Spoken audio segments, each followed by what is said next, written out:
Facebook open when you tried to start the live streaming? Did you have Facebook open? Did I have Facebook open? Okay. That's a question. I cannot minimize when I'm recording. That's going to be a problem. Okay. It won't let me minimize that. Okay.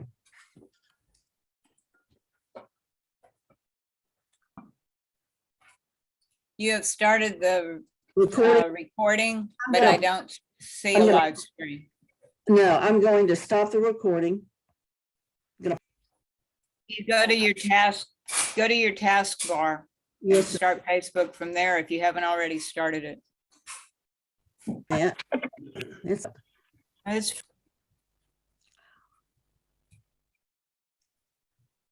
I'm admitting all to the meeting. And I'm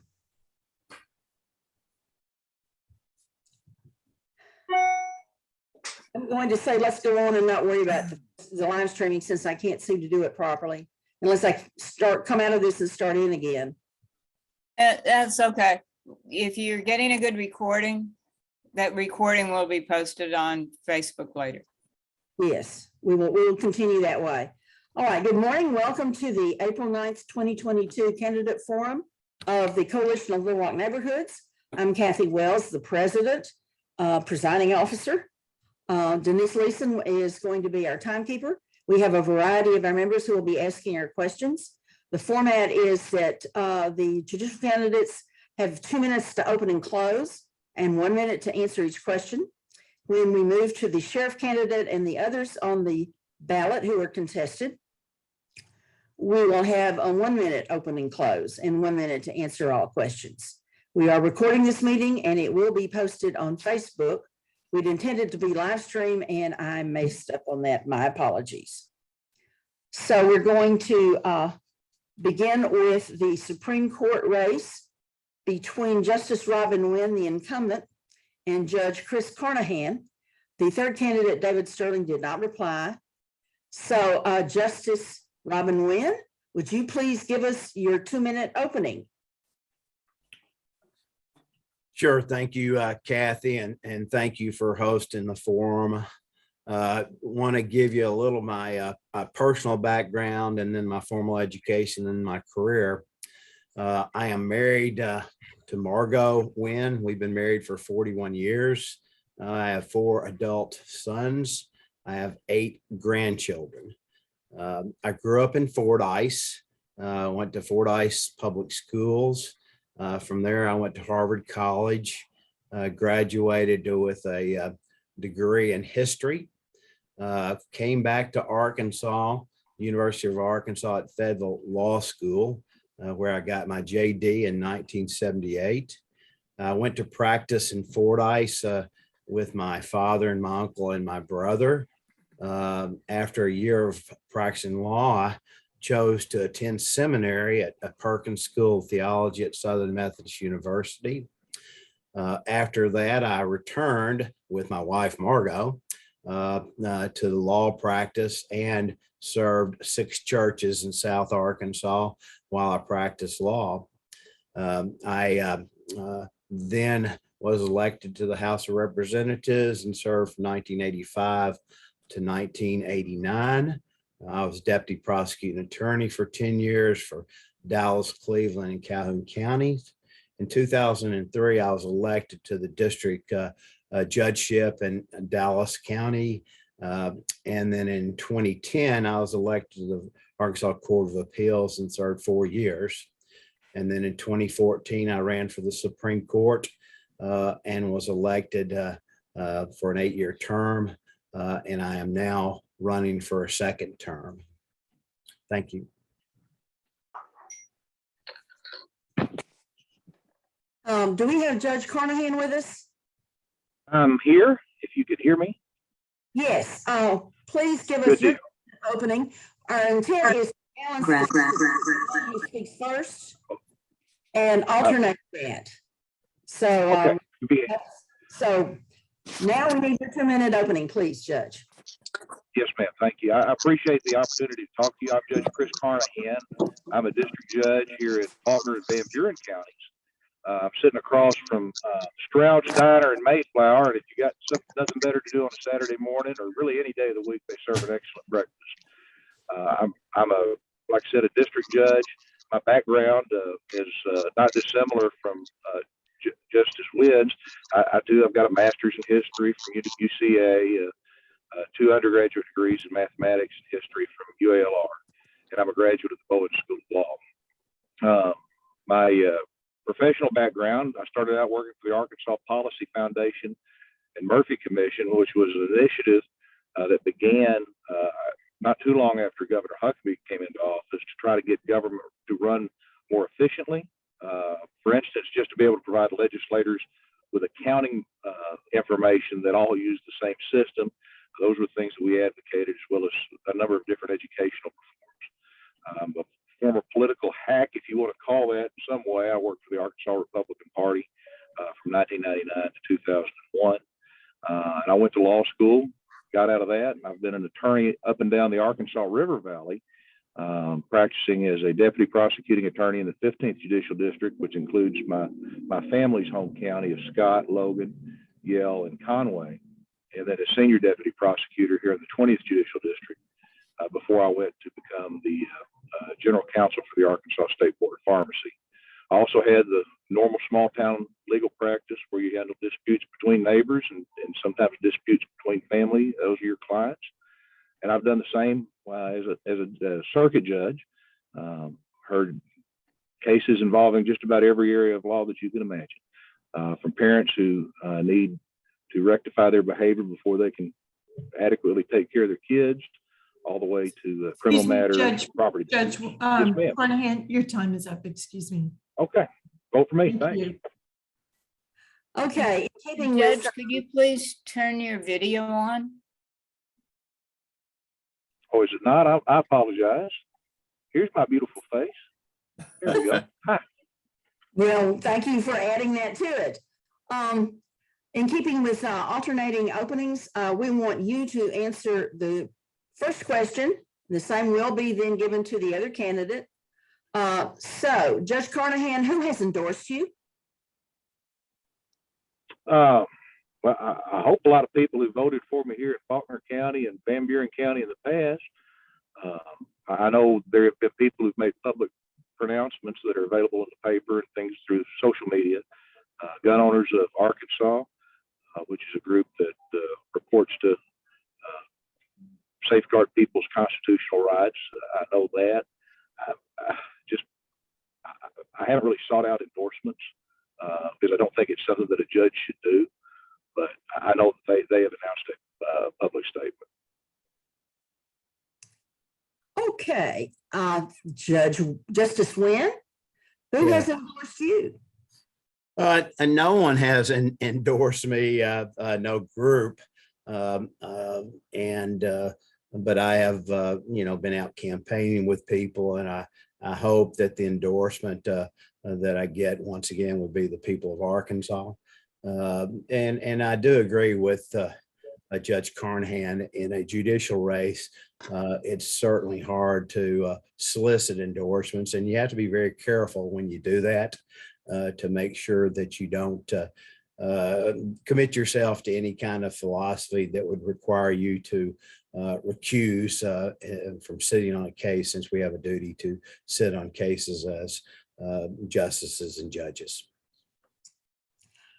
Okay, thank you. Then moving to question number 2, Justice Wynne, do you accept donations from outside Arkansas? One thing that a judicial candidate doesn't do, and that is I have a treasurer that receives my donations. And as in my first election, I could not tell you who contributed to my election in 2014. And I could not tell you who has contributed to my campaign this year. That's one thing that certainly I've always kept separate. And I think our judicial canons of ethics require us to keep those things separate. I can't tell you whether someone has contributed from out of state to my campaign for that reason. But once again, I don't think I would not accept a donation from someone that might want to give to my campaign. A family member that lives outside the state, somebody I went to college in Boston might want to give to me. So, but once again, I can't tell you whether I've received donations from out of state. Thank you. And Judge Carnahan? Kathy, can I ask a question real quick? It's germane to the general issue of donations for judicial offices. I'm a little surprised. I thought I kept up with the election laws, but maybe I've missed this one. Justice Wynne has just said that judicial candidates can't know who contributes to them by law. Is that correct? No, Or is that just his choice not to know? Does the state statute say that no judicial candidate can know who contributes to them? Is that correct? no, I'm not. I don't think that that's the case. But as far as soliciting money or collecting money, that strictly goes through my treasurer, does not go through me as a candidate. And I don't accept contributions directly to me. And I choose not to know who contributes for a couple reasons, but the most important reason is if you have contributors and then potentially a case that might come before you and someone has contributed, it might have a bearing on how I feel about the case. And so Excuse me, Justice, when your time is up.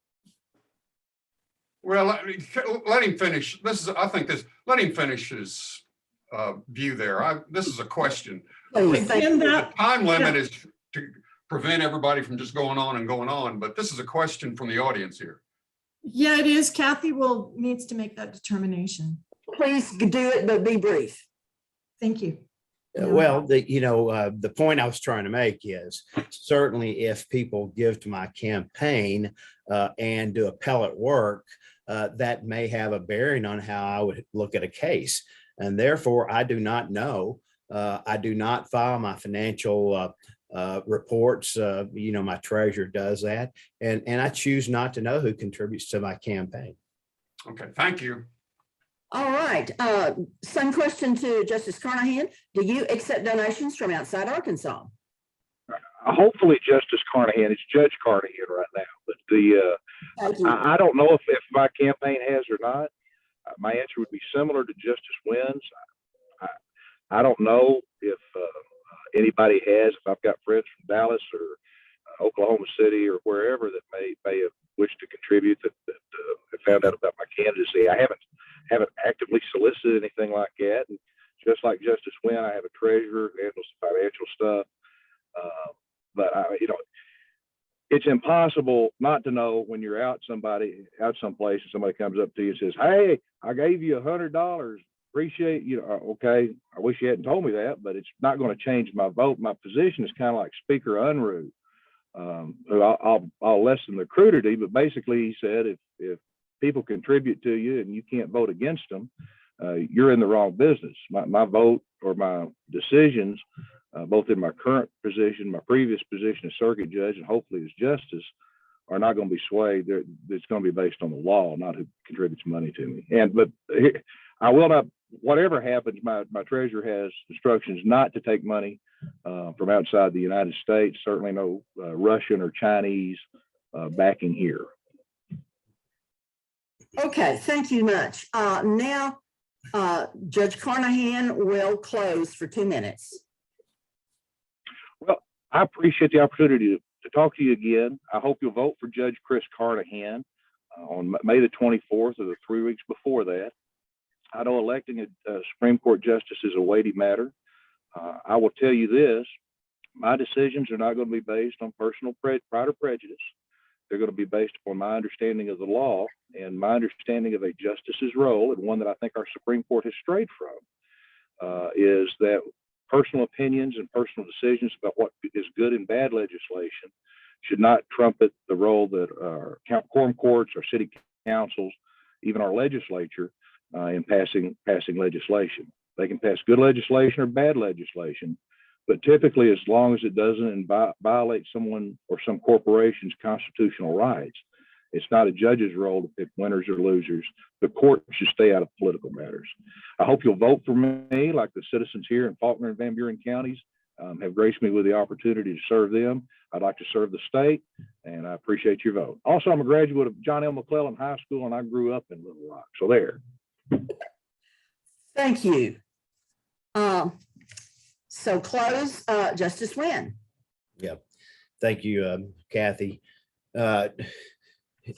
This election is very important to the people of Arkansas, and I'm glad that justices are elected and not appointed, because one of the sacred things people have is their vote, and it's important for them to use that. It's also important for judicial candidates to participate in these forums so people can take a look at us and hear us think out loud.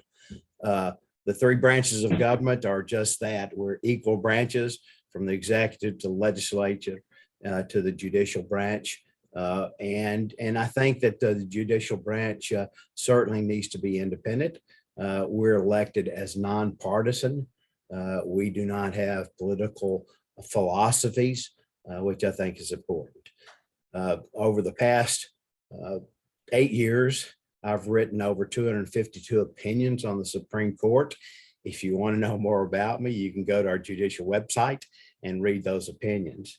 I took an oath of office to comply with the constitutions of the United States, the Constitution of the state of Arkansas, statutes of the state of Arkansas, and precedents of our court. And I feel like I've done that over the past 8 years, and will do that if elected to a second term.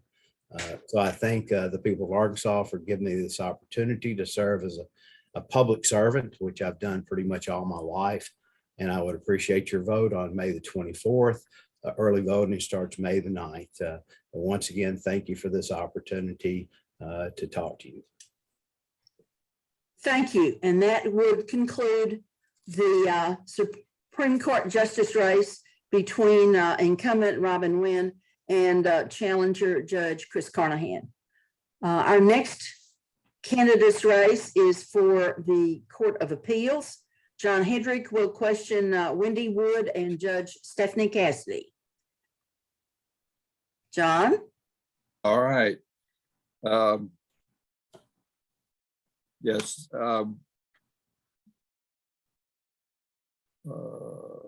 Wendy Wood first. Who has endorsed you? No, opening and closing. Oh, I thought you were giving that, Kathy. Okay, yeah, the 2 minute, okay, that's looking on the sheet here. 2 minute opening, please.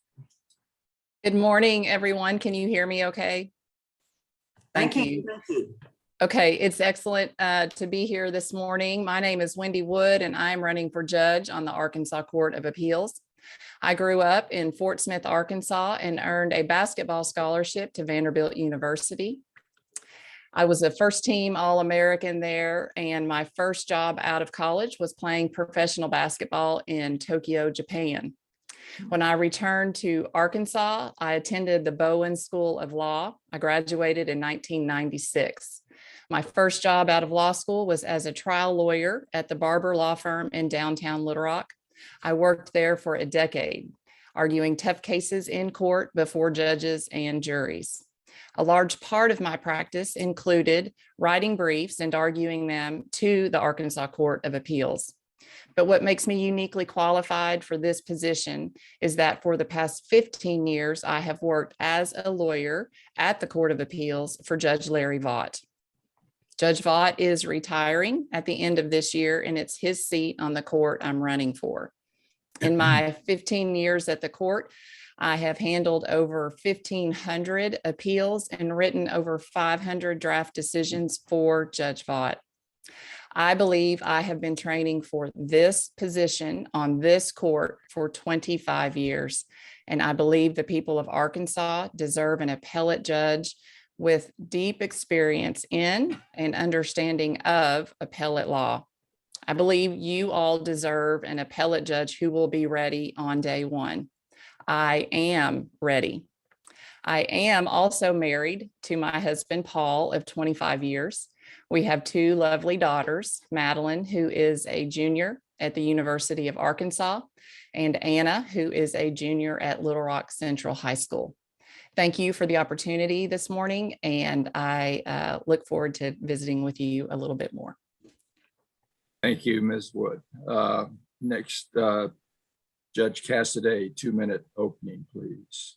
Okay. Thank you all for the opportunity to be here, and thank you to everyone who's watching. I appreciate you taking interest in this election. I am Judge Stephanie Casady. I've been elected to 3 terms. I'm currently serving my 10th year as a district judge. I'm running for Court of Appeals. That position covers Pulaski, Perry, and Saline County. I was born and raised in Central Arkansas. I went to Mableville Elementary and I graduated from Central Arkansas Christian. I went to the University of Central Arkansas, and then I went on to the UALR School of Law to get my law degree. I'll tell you a little bit about me personally. I enjoy spending time with my family and friends, obviously politics. My pets, you might have seen my little dog Rita. She demanded that I pick her up a minute ago. And then all of my extra time goes to my son, Caleb. I'm married to Circuit Judge Ken Casady. We've been married for 15 years. And our son, Caleb's a 5th grader, so he's in middle school. Moving on to my professional life, I've had a career in public service. I started my career as an attorney for the state, fighting for what was in the best interest of foster children.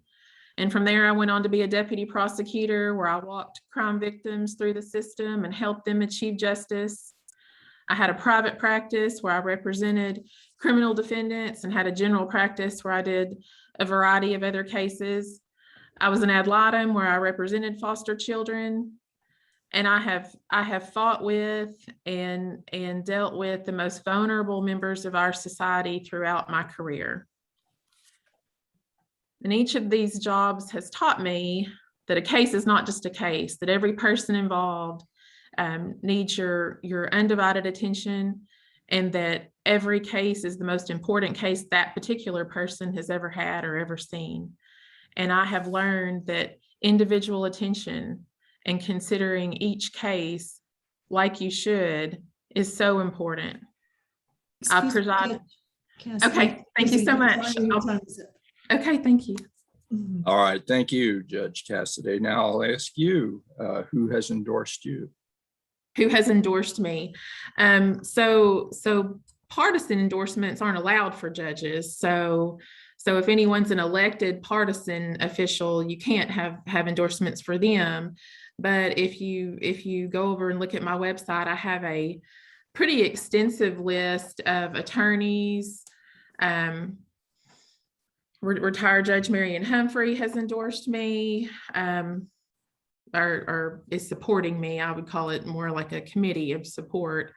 Former Attorney General Dustin McDaniel is on there. Lots and lots of attorneys that I've practiced with or who have practiced before me and respect my abilities as a judge. I think I'm the most qualified candidate. If you're thinking of someone specific, I can't think of any other names, but it's a long list that I'm very proud of. All right, thank you. And Candidate Wood, your endorsements or? Yes, I have many people who are supporting me. You can look on my website to see my committee. It's comprised of lots of friends and family and folks that I practiced with when I was in private practice and people I practiced against. You can see my social media pages and see people who are endorsing me, but no formal endorsements by any organization. As it's been stated, we can't receive partisan endorsements. But anyone that I run into on the street, I ask for their support. And if they say yes, I consider that an endorsement. Thank you very much. Thank you. Hey, John, I have a question of Ms. Casady. Is that all right? Well, very brief, please. We really got tight. Well, it's not clear to me. She's Judge Stephanie Casady, and she's referred to her service on a district court. Which district court are you talking about? Okay, so I am an elected judge in Saline County. It is a county-wide position that I've been elected to. I'm now in my 3rd term. Okay, thank you. Yes, sir. All right, so back to Ms. Wood. Do you accept donations from outside Arkansas? Well, as the previous candidates discussed, I'm not aware of who contributes to the campaign. I do have a treasurer who follows all of that information for me. You can, however, check the Secretary of State website. We have to file disclosure reports on a regular basis, and our treasurers do that for us. So you can see who is donating to our campaigns. I would add that I have friends and family around the country. I played and went to college in Nashville, Tennessee. So I have many friends who are scattered about the country, and I would be thrilled if they elected to support me in this race, and wouldn't be surprised if they did, because they believe in me. All right, thank you. Judge Casady, same question. So, as it's been stated, we don't just go down the list and look at who has contributed to us. Now, I will say, one of my best friends from high school, he lives in Chicago. He shot me a text and say, "Hey, helping you out on your campaign." So, like one of the other candidates said, from time to time, someone gives you that information, and it's not something that you request. But I think it's true. We all have friends from all over the place, and you hope that they do want to support you in every way that they're able. Thank you both. Yes, Now, sir. if you want to have 2-minute wrap up and go with you, Judge Casady. Okay, thank you. 1 minute. 1 No, minute. 2 minute. I'm sorry to get my notes mixed up. Yeah, 2 minutes now. 2 minutes. Go ahead, Okay. wrap it up. Thank you. Okay. So in closing, I will just say, as a judge, I've presided over thousands of district court cases, thousands of circuit court cases. I found people guilty of crimes. I found people not guilty of crimes. I reviewed warrants in the middle of the night to make sure people's constitutional rights are observed. The issues that I have seen and ruled on as a judge are the same issues that I will see if elected to the Court of Appeals. The Court of Appeals makes important decisions about people's lives, and that's something that I've been doing for almost 10 years. And I do not believe there is a substitute for judicial experience when you're looking at who to elect on the appellate level. If you look at the makeup of the appellate courts right now, you'll see that those judges were lower court judges prior to being elected. Judge Vaught, that I'm trying to replace, he was a district court judge before he was elected. You heard Judge Wynne say that he was a district court judge. And I believe that's the right kind of experience. If elected, Got it. Thank you. Okay, candidate Wood, 2 minutes to wrap up. Thank you. People ask me all the time why I'm running for judge, and I tell them for 2 reasons. One is because I believe I'm the most qualified candidate. I've already expressed to you my 25 years of appellate law experience, and we are running for an appellate judge position. The other reason I'm running is because I know firsthand how important the work we do at the Court of Appeals is, because I've worked there for 15 years. These people come to us with problems, and they're fighting for their families. They are fighting for their property, their businesses, and in a lot of cases, they're fighting for their freedom. These are serious matters that require the attention of an experienced appellate lawyer. I am the only candidate with 25 years of appellate law experience. My opponent likes to talk about her judicial experience at the district court level. Ask any attorney you know, and they will tell you there is a significant difference between the role of a district court judge and that of an appellate court judge. Both are very important to our legal system, but very different. And experience in one role does not equate to experience in the other. We are running for an appellate court judge position. And again, I am the only candidate with 25 years of appellate law experience. It's been a real treat to be here. I ask for your vote on May 24th, And I have another event at 10:30, so I will have to leave as soon as this is over, but I appreciate the opportunity to be here and to visit with you all this morning. Thank you. Thank you both. Back to you, Kathy. This concludes that race. We are now going to have Luke Kramer ask questions of the District 6 Circuit Judge race in Pulaski County, Division 5. The candidates are Ernest Sanders and LaTonya Austin Honorable. Luke Kramer. Hey, good morning, everybody. I'm Luke Kramer. I'm president of the Hillcrest Residents Association. Thank everybody for being here, and thank you, Kathy, for putting this together. For those of you who are here, know that at least in Hillcrest, we'll be sharing this on all of our social media and getting the word out. So I'm sure this will be viewed hundreds and hundreds of times outside of this group we have together. So thanks for being here. So we have a 2-minute opening from each of our candidates for the Pulaski County Circuit District Judge. And we will begin, if you don't mind, with former Judge Ernest Sanders, and then we will go to the Honorable LaTonya Austin. Thank you, sir. Good morning to everyone. My name is Ernest Sanders, and I'm running for 5th Division Circuit Court. I am a resident of Little Rock, Arkansas. I am married to the wonderful, phenomenal Kim K. Sanders, and we just celebrated our 25th anniversary of the Silver last week or so. I'm originally from Crossett, Arkansas. I grew up with a single parent, my mom. And from high school, I went to University of Central Arkansas. And after undergrad, I attended the University of Virginia School of Law in Charlottesville, Virginia. My experience includes having worked at the city attorney's office. From the city attorney's office, I went to the prosecuting attorney's office, where I was eventually promoted to division chief, and I was division chief over the basically the juvenile department. From there, I went to the Arkansas Parole Board, where I served as an administrative law judge. And that was my first experience in terms of sitting in judgment of people and listening to evidence and having to render decisions. From the parole board, I had the awesome privilege of serving as circuit judge for 5th Division Circuit Court for the remainder of a term. Since that time, I have been involved in my general practice, Ernest Sanders Law Firm. I'm also a part-time employee for the state of Arkansas Child Support Unit. I also am an adjunct professor at the Bowen School of Law and the city attorney for the small town of Joyner, Arkansas.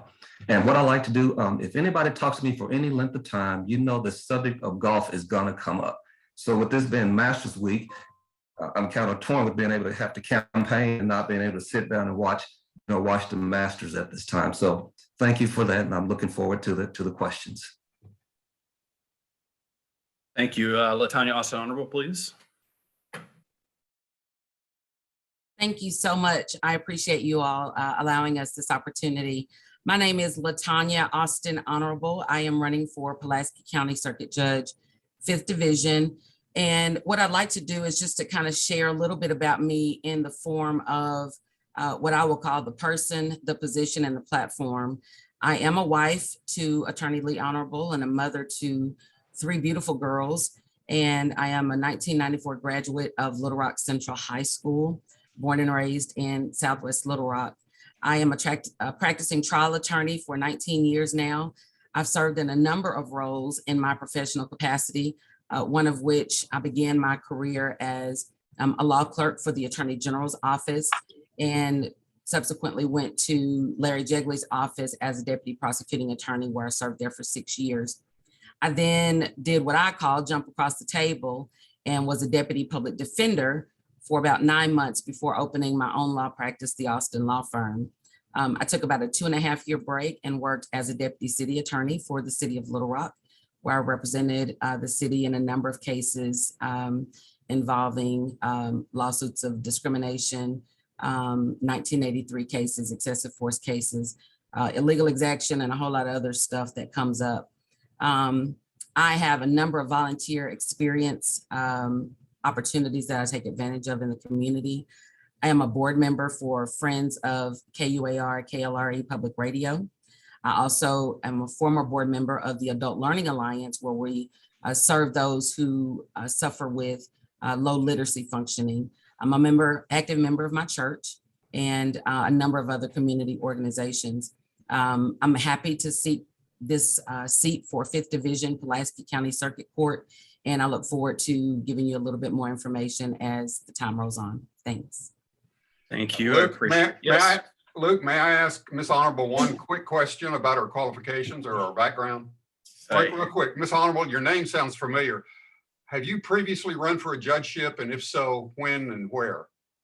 I have. Thank you for your question, Jim. So this is actually my third time around. Third time's a charm, right? So I ran for Little Rock District Court Judge in the 2018 election cycle, and then ran for Circuit Court Judge in the 2020 cycle. So that name is probably familiar from those races, Jim. Thank you. Thank you, sir. I think you'd added honorable since the last time you ran. And so I flipped around honorable, put it in the front, but good to have you with us. So we all know that caseloads really have overburdened the justice system. And many times, even with the private sector now, we're moving to governmental, finding people to fill those positions has been difficult. So how many more positions are needed right now to administer all the caseloads that are in backlog? And what positions specifically do you know of that need to be filled? Can we please start with former Judge Ernest Sanders? So could you actually repeat that again one more time? Sure. Yeah, we were just talking about how the caseloads are just overburdening our system right now, and that we have a lot of people that need to be backfilled in a lot of positions. So are there any positions that you know of specifically that need to be backfilled to administer to help these caseloads that are being backed up right now? Sure, absolutely. I don't know if you guys paid attention in the news, but there was just an appropriation for both more public defenders and deputy prosecutors. So yeah, the public defenders, not just in Arkansas, but across the nation, are just overwhelmed, overburdened. So definitely those public defenders and also on the prosecutor side. And so as a matter of fact, the prosecutor here in Pulaski County was just letting people know last week, hey, we got some spots, we need your help to come in and help us with these situations. So yes, absolutely. Thank you, former Judge. And to you, Ms. Honorable? I would concur. I mean, that issue is something that, again, we're dealing with across the nation. And, you know, anything that will help relieve the stress that's on the system right now, even in terms of other staff, if that's necessary. I certainly think that there are folks who are trying to figure out how to get litigants and folks through the system and kind of lift that pressure from the system. Thank you. And we'll come back again to you, LaTonya Austin Honorable. So the question is now that if we are able to build out the systems that we need to improve our justice system, what exactly improvements do you see to the administration of justice in our systems? Any changes that you would suggest? And we'll start with you, LaTonya Austin Honorable. Okay, so when you talk about administration of justice, what I think of is making sure that folks who appear before the bench receive justice when they leave the courtroom. And that actually gets to the heart of what I call my 3D platform. And that is using judicial discretion to decrease the negative perception of the bench and of the judicial system. And you do that by rendering swift and equitable disposition of cases. Judges have a lot of discretion, and using that discretion in a way that makes rulings that are equitable to people, not just equal. Equality is great, but equality assumes that everyone gets the same treatment. And in order to effectively and fairly administer justice on the circuit court level, I, as a circuit court judge, would make sure that people are heard, their cases are listened to, and I am prepared to make swift decisions so that we could get those folks out of the system in a way that's equitable and fair to them in that moment at that time. Thank you. And the same question to you, former Judge Ernest Sanders, what would you do to improve the administration of justice in our systems? Yes, sir. For example, in our district, I'll speak about criminal law first. If you've ever been down there, sometimes you have what we call just a simple appearance, which is like plea and arraignment, where you just merely show up to say, we plead not guilty, we're requesting a court date. In some other jurisdictions, you can do that by filing a document. You can waive your client's appearance and enter your appearance and waive formal arraignment and still get those times. That would save a lot of time on that end with people traveling here, finding a parking spot, going up there just for a 2 or 3 minute appearance. I think one thing with Zoom has shown us is that even we can continue using those for the prisoners who are like at the jail. If they're at the jail and they merely have once again, a simple appearance where it's plea in arraignment, plead not guilty, or something that's not going to require hearing a testimony, let's continue to use those virtual appearances so that the sheriff is not having to transport and you get into more safety issues.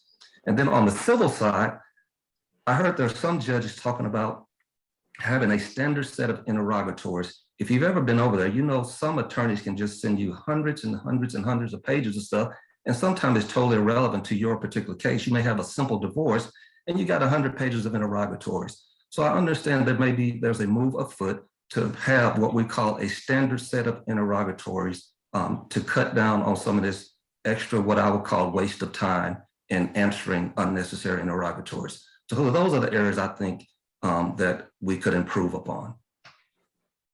Thank you both for your thoughtful responses, and we'll just wrap up with a 2-minute conclusion. And again, this is races for the Pulaski County Circuit Justice Division 5, and we will begin with you, LaTonya Austin Honorable. You've got 2 minutes, please. Thank you. So to round out my person, position, and platform, 5th Division Circuit Court is one of 17 positions on the court in Pulaski County. And that case here is primarily criminal cases, but also civil cases. It is imperative that we look at ways to make sure that people are treated fairly, whether they're litigants, attorneys, witnesses, and when they leave, it's my goal when they leave an honorable courtroom that they feel heard and that they understand the consequences of what has occurred in that court. In terms of my qualifications, I have been on every side of the courtroom, plaintiff's counsel, defense counsel. I've even served as a special judge here in Pulaski County over the course of about 9 years. And I've had the opportunity to listen to people present their cases, take time and offer thoughtful rulings that affect people. And so I also have a record of serving in the capacity of someone who judges, not only in that capacity, but also as a neutral hearing officer here in Pulaski County for local housing agencies. So my 19 years of experience coupled with my wide range of professional experience and just my personal experience in the community as a community leader makes me uniquely qualified to understand the issues that would come before the court and to be able to use those experiences to make those equitable decisions for folks who appear before the bench, and to do so in a way that continues and even bolsters the positive aspect and perception of the bench, but also to get rid of some of those negative perceptions that people have about our judicial system as a whole. I'm asking for your vote. LaTonya Austin Honorable for Pulaski County Circuit Court. Early voting begins May 9th and election day is May 24th. I'm asking for you to make the honorable choice anytime during early voting and on election day. Thanks, Luke, and thanks to all of the Coalition of Neighborhood Organizers. Thank you. And former Judge Ernest Sanders, you got 2 minutes. Okay, now that I'm unmuted, thank you. And as the prior candidate said, I do have another event after this, so I am going to have to log off and go to that. So I want to say that before, but I'm running on my experience. You often hear candidates, unless they're an incumbent, they make promises about what they're going to do. You know, you promise to do this, you promise to do that. And we as voters can only hope that this person follows through with what they say they're going to do. I am making promises based on my experience. Having served as circuit judge for 5th Division, I'm appointed by former Governor Beebe to fill out an unexpired term. I served in this exact same seat.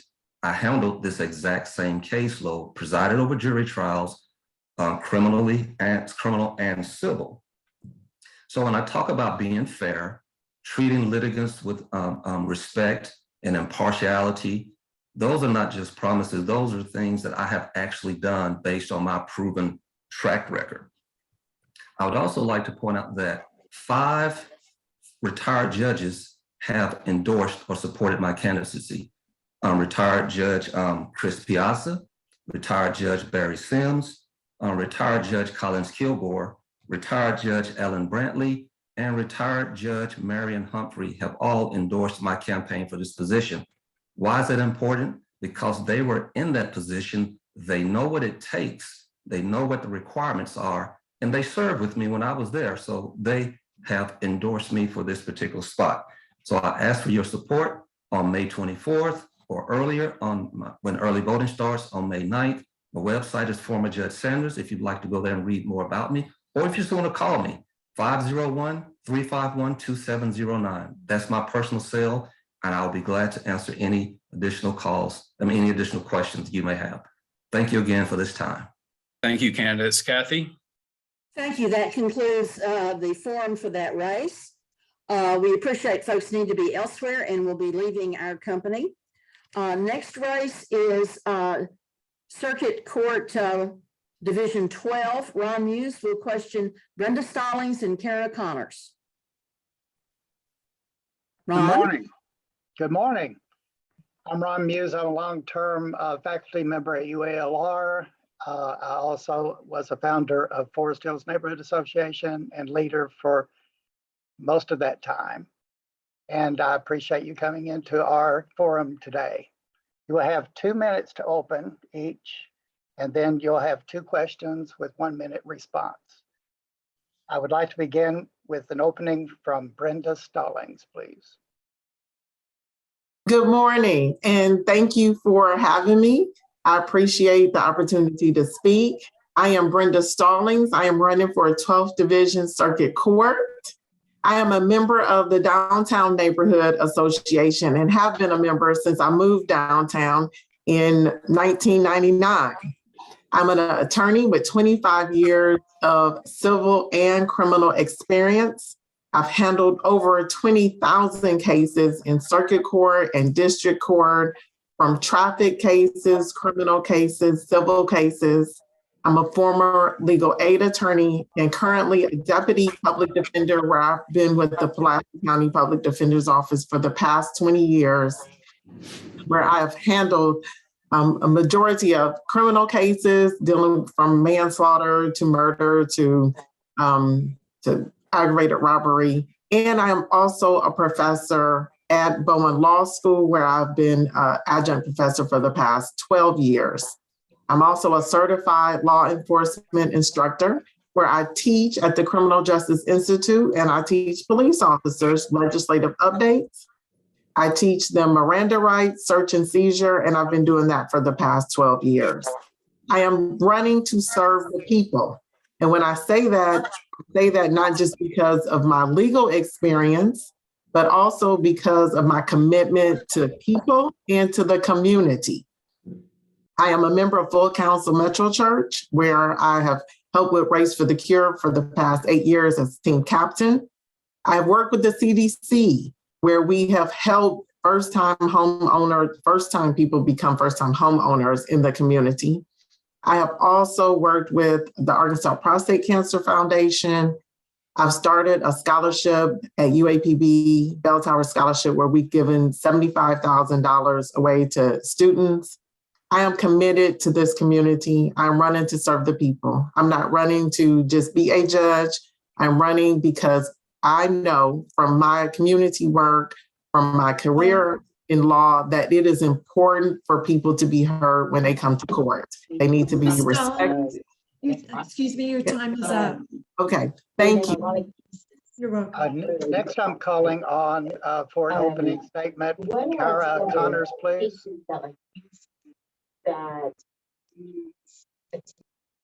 Ms. Conners? Yes, I'm sorry. There was someone speaking. I apologize.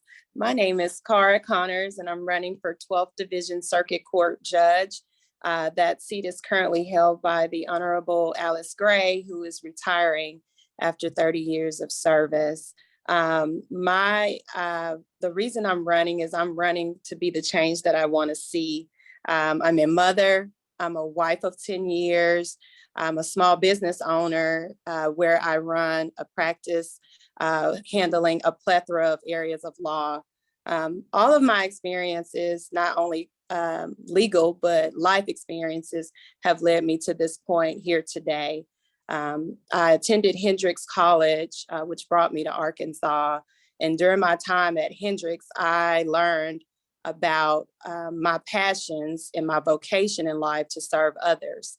My advisor at the time was Professor J. Barth, and he encouraged me to attend law school, which brought me here to Little Rock to attend Euler Bowen School of Law. And in that time, I developed a deep calling to use the law to help others. And in that, I went on to be a prosecutor where I served the community representing individuals charged with crime. And then I went from there to be a hearing judge for the parole board, where I made decisions on parole reinstatement or those who shall remain incarcerated. At that point, I moved from there to run my practice and be in private practice for the last 6 years. And I've been a lawyer for the last decade, doing criminal defense, civil disputes, guardianships, adoptions, and a plethora of other areas. And I am running because I know what it's like to lose in court. I've won some, obviously, but I know what it's like to lose. And I know what it's like to not be heard or to not feel that your case was fairly ruled upon based on the law. And I want to equalize the playing field for anybody that comes to a Cara Conners court. I'm asking for, and thank you. Your time's up. Thank you. I'll give you question one. You have 1 minute for response. I'll start with Ms. Stallings.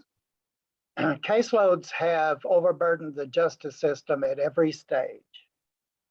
How many more positions are needed to administer the caseloads as needed, and in what or which positions? Thank you very much for asking that question. As a deputy public defender here in Pulaski and Perry County, we are aware that the caseloads are heavy. We have had several meetings, multiple meetings, discussing how many attorneys that we need.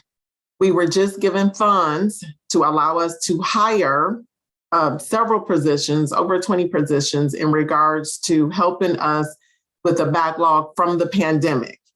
Currently, we have 3 full-time positions open.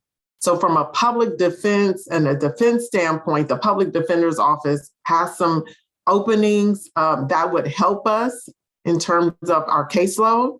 As somebody who has gone through the pandemic with this backlog, I have worked late hours. I have worked on the weekends. I was blessed finally to get a law clerk to help with our caseload.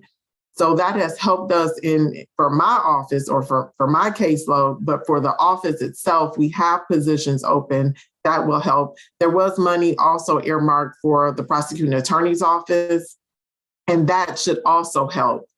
Right now we have 17 judges, and I know the judges are working as hard as possible in terms of making sure that the cases come before them. But from the defense standpoint, we have positions open and we are working hard to fill those positions to help with the backlog from our standpoint. Yeah, I have a question, kind of a budget question on that point, if I may.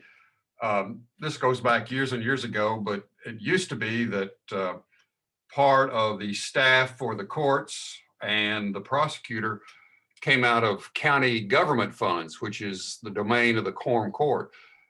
It's my impression that most of that has now been shifted to the state, Arkansas state budget. How much of the judge's budget, meaning your seat or others, is it all state government now, or are there county funds involved? It's a combination of state and county funds. The information for the county is on their website, and I was able to look at 12th Division county budget, or the county budget for 12th Division. Some of the staff is split. So some staff will be state funded staff and some staff is county budget staff. So you mentioned that, when you got the law clerk, it was a big help. Is that a county position or a state position? Now that is through the public defender's office, and that was through a state budget. Yes. Thank you. Thank you. And the law clerk comes from Bowen Law School. Thank you. Okay, I'll repeat the question for Ms. Conners. Caseloads have overburdened the justice system at every stage. How many more positions are needed to administer the caseloads as needed, and in which positions? Thank you for that question. As many of the participants have already indicated, there has been a designation for additional funds for public defender and prosecutor positions. However, I have been of the thought that as opposed to hiring more lawyers, which is obviously something we need, I would also encourage there to be additional judges. I think that if we added an additional division and took about 20% of every docket, that would alleviate some of the burden to one judge. In particular, for example, Thursday, I had a juvenile transfer hearing, and that's a hearing where a juvenile is charged as an adult, and I'm attempting to move that juvenile to adult court. Well, my hearing did not start until 5 o'clock because the court had a full docket that day, and we didn't finish till almost 7. And so if there were more judges that could handle the bulk of these dockets or a portion of the docket, I think it would alleviate a lot of the administration of justice, and things would go faster, especially for criminal defendants who have been in jail and pending trial for months. Thank you. The second question is for Ms. Stallings. What would you do to improve the administration of justice in our system? Thank you. From a perspective as a potential judge, I've been looking at the dockets. I've looked at my own caseloads, and what I know is that we can really use electronic systems much more effectively. From practicing law for 25 years, we are so used to and accustomed to being in the courtroom every single day that there are many times that attorneys can send in documents and have them signed without actually coming into the courtroom. We've also utilized Zoom, and I would continue to utilize Zoom. Also, I would talk with the current staff there to see if they have any suggestions into how we can make the system more efficient. But from an attorney standpoint and somebody who is aspiring to be on the bench, I know that we can use technology more. We can continue to use Zoom. We can, as an attorney, as a potential judge, make sure that the orders are signed quickly. The cases are reviewed quickly, and the same commitment that I bring to the public defender's office, staying late, working on the weekends, I'll make sure that happens as a judge also. Thank you. Thank you for the response. I'll repeat the question for Ms. Conners. What would you do to improve the administration of justice in our system? Thank you. One, I would definitely provide attorneys the platforms to enter agreements and motions or agreed upon litigation through agreed orders without requiring in-court appearances. Many times in criminal defense, we appear for reports or motions to continue, and you're in court 2 hours, but you're called up for maybe 1 minute. And so in those instances where the parties have already agreed upon the issue and there's no need to really get in front of the judge, we can do those by pleadings. The other option I would do is obviously, which several people agree, that Zoom has been a major vehicle in ensuring access to justice. Those that don't have transportation, lack of access, having that call-in Zoom availability for litigants. In addition to those platforms, I would encourage education to the public. So if there's opportunities to educate as a judge, I think that it's our duty to, when it's appropriate, to educate litigants on how to use the court system to resolve their issues. So providing public access to information, in whether it be a brochure or coffee with the judge every, quarter, things like that, that would allow the public to meet that judge and have a more personable relationship so they can understand what the role is and what they can use that, the court system for.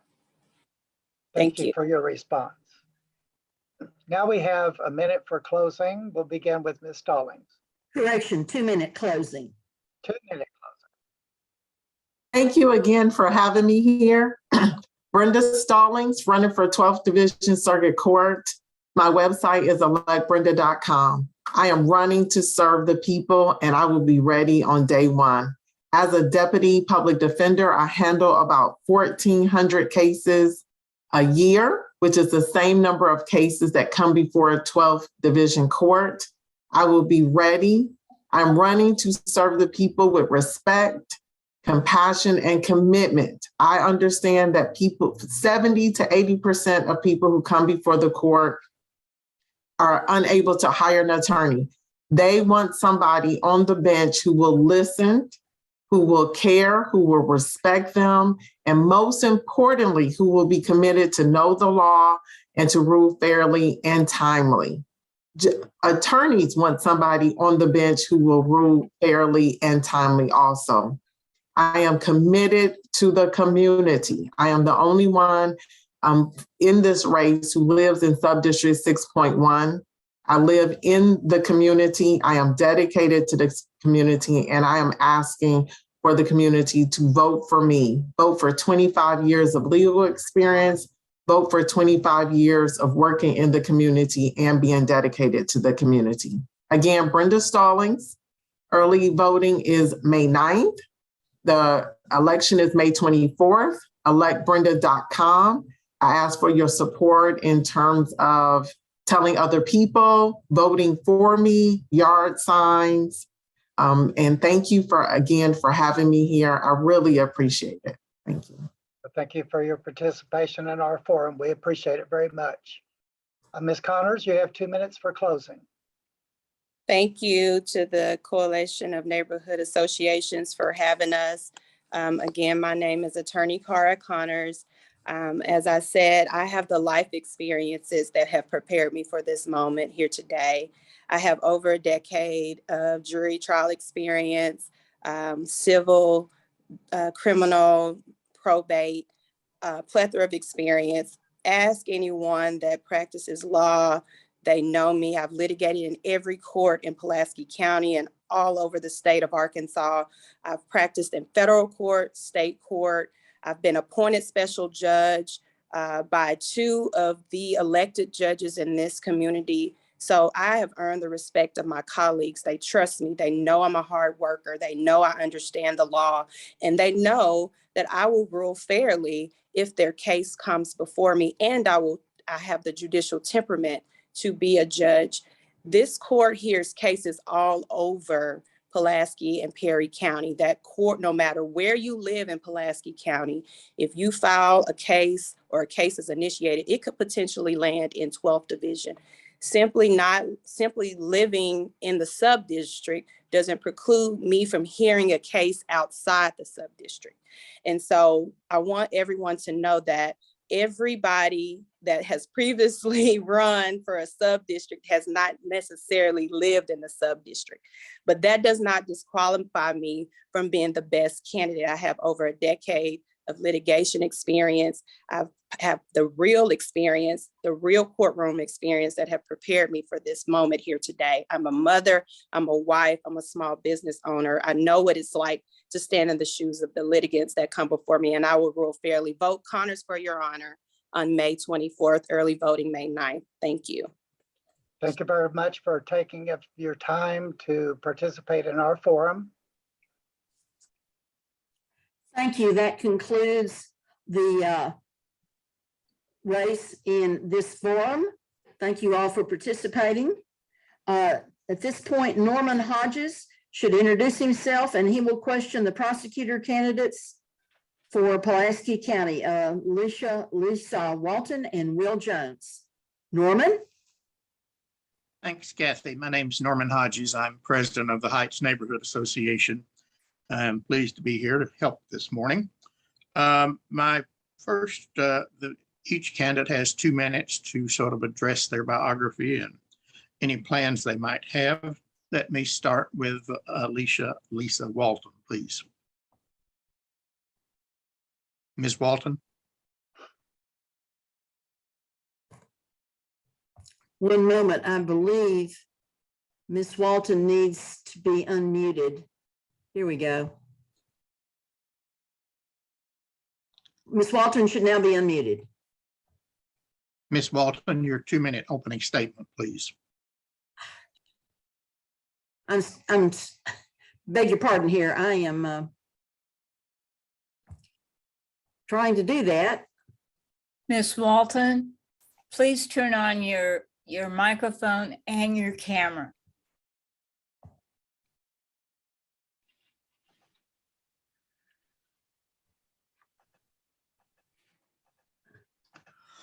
Well, let's move on to Will Jones then and allow him to do his opening statement while Ms. Walton gets online. Okay. Well, thank you all for having this forum for us. I'm running for Mr. prosecutor. Jones, 2-minute opening statement. You ready? I'm running for prosecuting attorney because I want to unite our community, protect victims of crime, and make Pulaski County a safer place for all of us. I'm a North Little Rock resident married to Judge Paula Jules Jones, and we're raising 2 children, Caroline and Collier. Caroline's 14, Collier is 12. Caroline just left for tennis, and Collier is in Conway playing baseball, where I would normally be there coaching the team, but campaigning has certainly taken me away from that. And Paula was at a community service project this morning and just stopped by the house to change clothes and went to Conway to be with Collier. So that's kind of a normal Saturday morning around our house. So I've been a prosecutor for 20 years, and really, for me, it's about service to the victims. Most of my career I've spent involved with crimes against children, where I've had children have to tell me about the worst thing that's happened to them, and then trust me enough to protect them when they go into court and testify in front of a courtroom full of strangers about their first sexual experience. And then I've also worked with a lot of homicide victims that exclusively for the last year down in Pine Bluff, where I manage the homicide caseload. And on a daily basis, I speak with parents who've had to bury one of their children, which is all of us as parents is our worst nightmare. And so I'm very much committed to protecting the citizens and the victims that come through the criminal justice system. And like I said, I've been doing that for 20 years and certainly enjoy serving and would love to visit with you guys more about that. Quick question to Mr. Jones on his background, if I may. You said you've been a prosecutor for 20 years. Prosecutor in Pulaski, 6th District, other districts, where? Yes, sir. Well, I was in Pulaski County for over 11 years. I started out in Crawford County for almost a year, and then I was hired here in May of 2002, and so I worked in Larry Juggler's office for over 11 years, and then I was in the crimes against children, the cyber crimes unit at the AG's office for 7 years. General McDaniel asked me to come over and run the cyber crimes unit, and then for the last year, a little over a year now, I've been down in Pine Bluff as the chief deputy prosecutor down there. Thank you. Yes, sir. We now have candidate Alicia Walton with us. Remember, the plan is that we alternate the candidate who speaks first in every different round. Thank you. Ms. Walton, your 2-minute opening statement, please.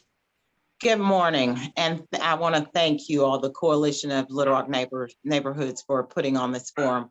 I am Alicia Walton. I am a native Arkansan. I grew up in the Arkansas Delta. I'm from a little town called Mariana. I'm a veteran of the United States Marine Corps. I'm a mother of 3, and my husband, which will be 17 years come April 29th, Rodney Middleton, is currently a lieutenant colonel with the U.S. Army. I've been a practicing attorney for a little over 12 years. I have worked with the Pulaski County Public Defender's Office. I clerked with the Federal Public Defender's Office in their capital habeas unit. I have worked with the Center for Arkansas Legal Services, serving indigent families, dealing with family law issues, and also Legal Aid of Arkansas in Helena.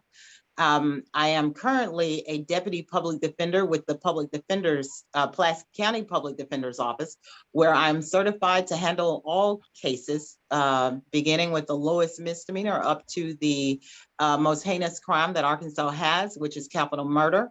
I have extensive trial experience, and I believe it's time that we make a change. I believe that our current criminal justice system is not adequately addressing the issues that are plaguing our communities, which leads to us being less safe in our neighborhoods, and which has contributed to the spike in violent crime that we are witnessing play out on the streets of Little Rock and other municipalities. I'm happy to be here this morning, and I look forward to answering your questions. Thank you. I will direct my first question to you. Caseloads obviously have substantially increased and overburdened prosecutors and everyone else during the pandemic, and will continue, no doubt, for some time. The state has just provided for additional deputy prosecutors. Do you feel that that will be enough to assist the office in getting a handle on the backload? Yes, without being in the office, I cannot say for sure if the number of part-time deputy prosecutors that are being brought on will be sufficient to handle the backlog. But I do believe that what needs to happen is we need to set this up the way they set up emergency rooms. There needs to be a triage set up of those cases to determine which of those cases should be diverted into a diversion program, which of those cases should go into specialty court programs, how many of those cases will not be able, I'm sorry.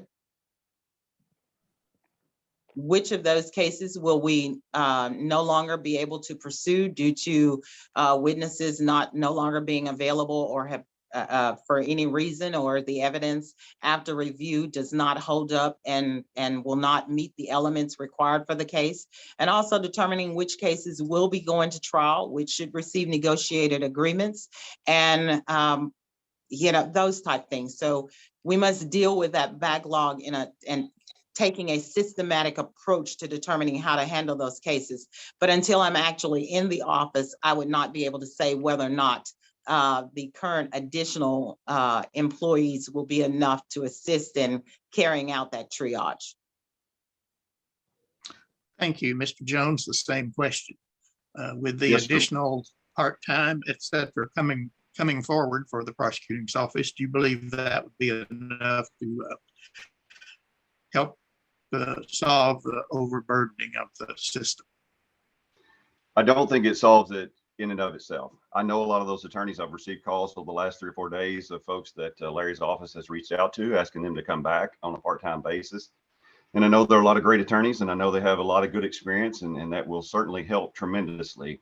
But I think it's going to take even more than that. I've already talked with a lot of young deputy prosecutors and say, look, if we get, if we're fortunate enough to win this election, we're going to have to work hard. I mean, we're talking 60, 80-hour weeks. We're going to be up there on weekends helping people prepare for trial. And I'm certainly committed to that. I'm a trial lawyer. I've had over 140 jury trials myself, and I don't know how many bench trials. So I am a litigant, and the courtroom is where I really like to operate. And I want to help those young attorneys to prepare those cases and work through them. But yeah, your first question is, I do think it's going to help, but I don't think it solves the problem. And I think everyone is going to have to work extremely hard to try to get through this backlog, because I think it's probably going to be 3 to 4, maybe 5 years down the road. I mean, they're already setting jury trials now into next year. And that's a long time for those families to have to wait, but that's just the situation that we're in. Thank you. I will ask you the next question then. What are your positions on diverting cases to things like the drug court, the military court, et cetera? Yes, I think all of that is very important. But one thing that we have to think about is we have to have someone who has experience holding people accountable first, because they're not going to take us up on that if they don't believe that we can convict them beyond a reasonable doubt. That's just the way the system is set up. So you have to have someone that has experience with accountability first before diverting over there, because if the defendant thinks they're not going to be held accountable, then they're not going to take us up on the services. So that is part of it. But we know that everyone that comes before us is not a hardened criminal. And many of them are just, whether it's addiction or bad choices or whatever, have led them on a path that led them into the criminal justice system. And certainly we all deserve second chances. And the words that I'll read in the Bible every morning when I'm drinking my coffee tell me that we all deserve second chances. And we want to help people to get those as much as we can.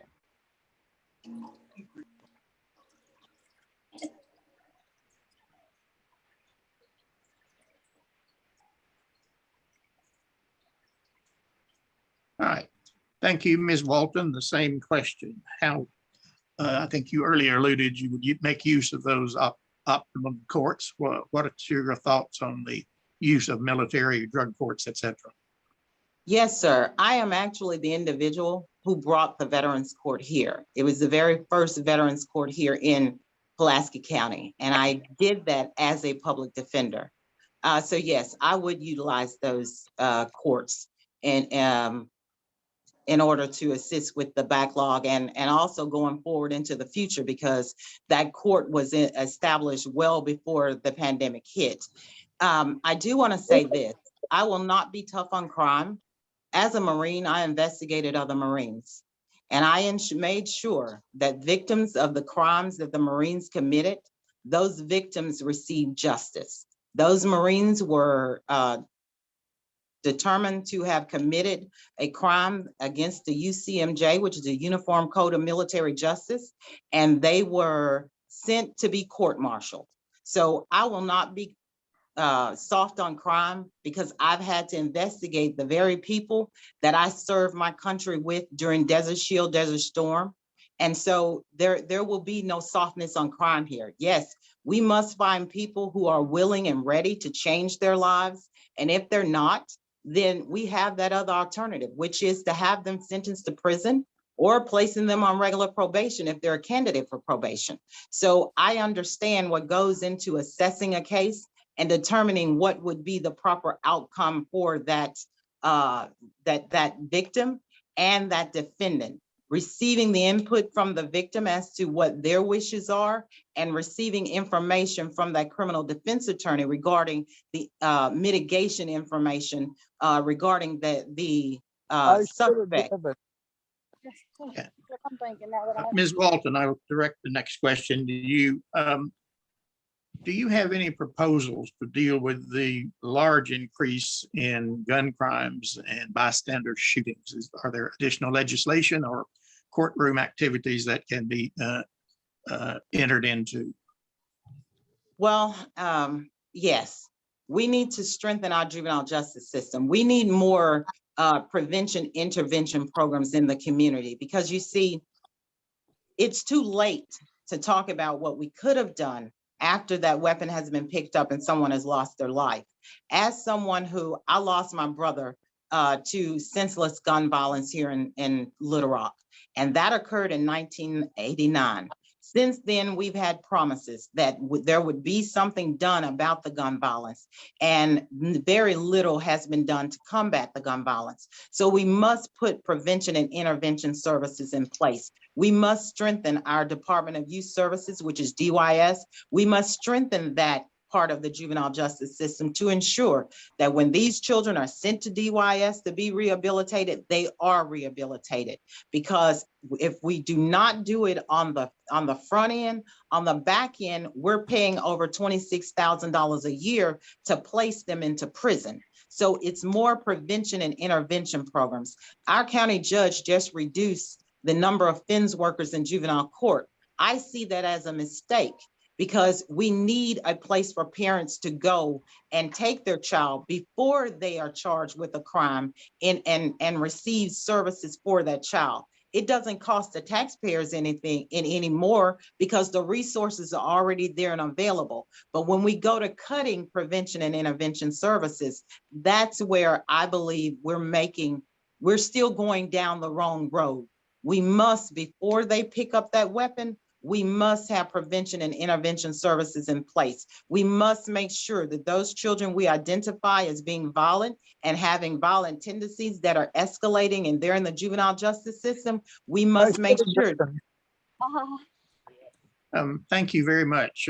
Mr. Jones, your response to the same question. Any new remedies or proposals relative to handling the increase in gun crimes and bystander shootings? Yes, sir. I do think we need to take a harder line on those that are in the illegal possession of weapons.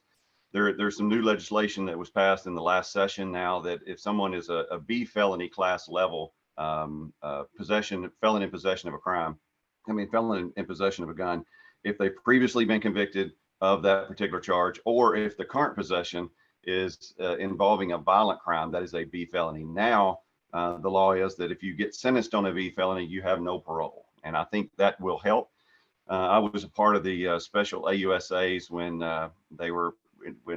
Cody Holland asked some state prosecutors to come over and help handle the gun crimes. And I was, passed a federal background check and was sworn in as a special assistant U.S. attorney to handle gun crimes. And we had 5 of those cases that we handled in the federal system. Obviously, but the federal system is overmatched right now. They filed more cases in this particular jurisdiction than in anywhere else in the state, and in the country the last couple of years. So that particular B felon in possession will certainly help. But I think we have to have a stronger line on those that are in illegal possession of weapons, because most of the homicides that are on the docket also include a count for being in the illegal possession of a weapon. So I think if we can keep those out of the hands of those individuals that think that a gun is their means of resolving a dispute, I think that will make the streets safer. Thank you. Ms. Walton, you have a 2-minute closing statement, please. Yes. I ask everyone to visit my website, aliciawalton.org, and I ask you for your vote come May 24th. It's time for us to take a different approach to how we deal with criminal justice here in Pulaski County. The current system that is supported by my opponent is not working well. We cannot maintain the current status quo and at the same time say that we are working to ensure that public safety is our #1 goal, because that's not working. We're seeing crime, which was once projected to only occur south of 630, now occurring north of 630. And Presley was supposed to be an anomaly in the system. That's not so. And it is the failed policies of the past that have currently contributed to this ongoing violence. So I ask for your vote come March 24th. Early voting coming May 24th. Early voting starts May 9th. And I ask you to visit my website at aliciawalton.org. And you all, I must sign off because I'm also at another event. I thank you for hosting this event. Thank you for being with us. Mr. Jones, your closing statement, 2 minutes. Thank you. As I said earlier, I've been a prosecutor, been doing this work for over 20 years. And the prosecutors have to prove each element of the offense beyond a reasonable doubt. It's the highest standard of proof in our system of justice, in our legal system. And that is an extremely high burden. The system is set up to protect those that are accused of a crime. And it's a great system, and I've operated in that for 20 years. But you have to have accountability first. And I think the good and decent people of Pulaski County deserve someone who has experience, a proven track record of holding people accountable and proving cases beyond a reasonable doubt. I think you need that balance. It's an adversarial system where you need someone that is a prosecutor. It's a prosecutor's office. And then you have the defense that operates to defend the rights of the accused. And that is an adversarial process, and the system requires balance, and you need those on both sides. If we have a defense attorney running the prosecutor's office, there is no balance. And I'm telling you right now, those that are charged with crime, they need to know and need to believe that the people in the office can actually convict them. They'll look, I'm telling you, I've done it so many times, they'll look across the courtroom at you, and if they don't believe that you can actually convict them, they're never going to take you up on any services or any of those kind of things. So there has to be accountability first before we go to rehabilitation and those things. And I certainly believe that victims and those that have been victims of these just heinous crimes and so many of these homicides that are happening in the streets of Little Rock deserve someone who can come in day one and handle those cases. There have been over 170 homicides since January 1 of 2019. And many of those are going to still be on the docket. And those families deserve someone when they sit down with them that knows what they're going through and can get justice on their behalf. And I've certainly done that. And I would appreciate your vote on May the 24th. Thank you. Thank you. Believe that concludes best race. Kathy, can I make just a statement? I mean, this is more of a general observation than anything about a candidate, but there hasn't been a real prosecutor's change for a generation. Because I think Jegley has been in office since about 1996. If 96, I'm yes, correct sir. about that. That's correct, yes, sir. So this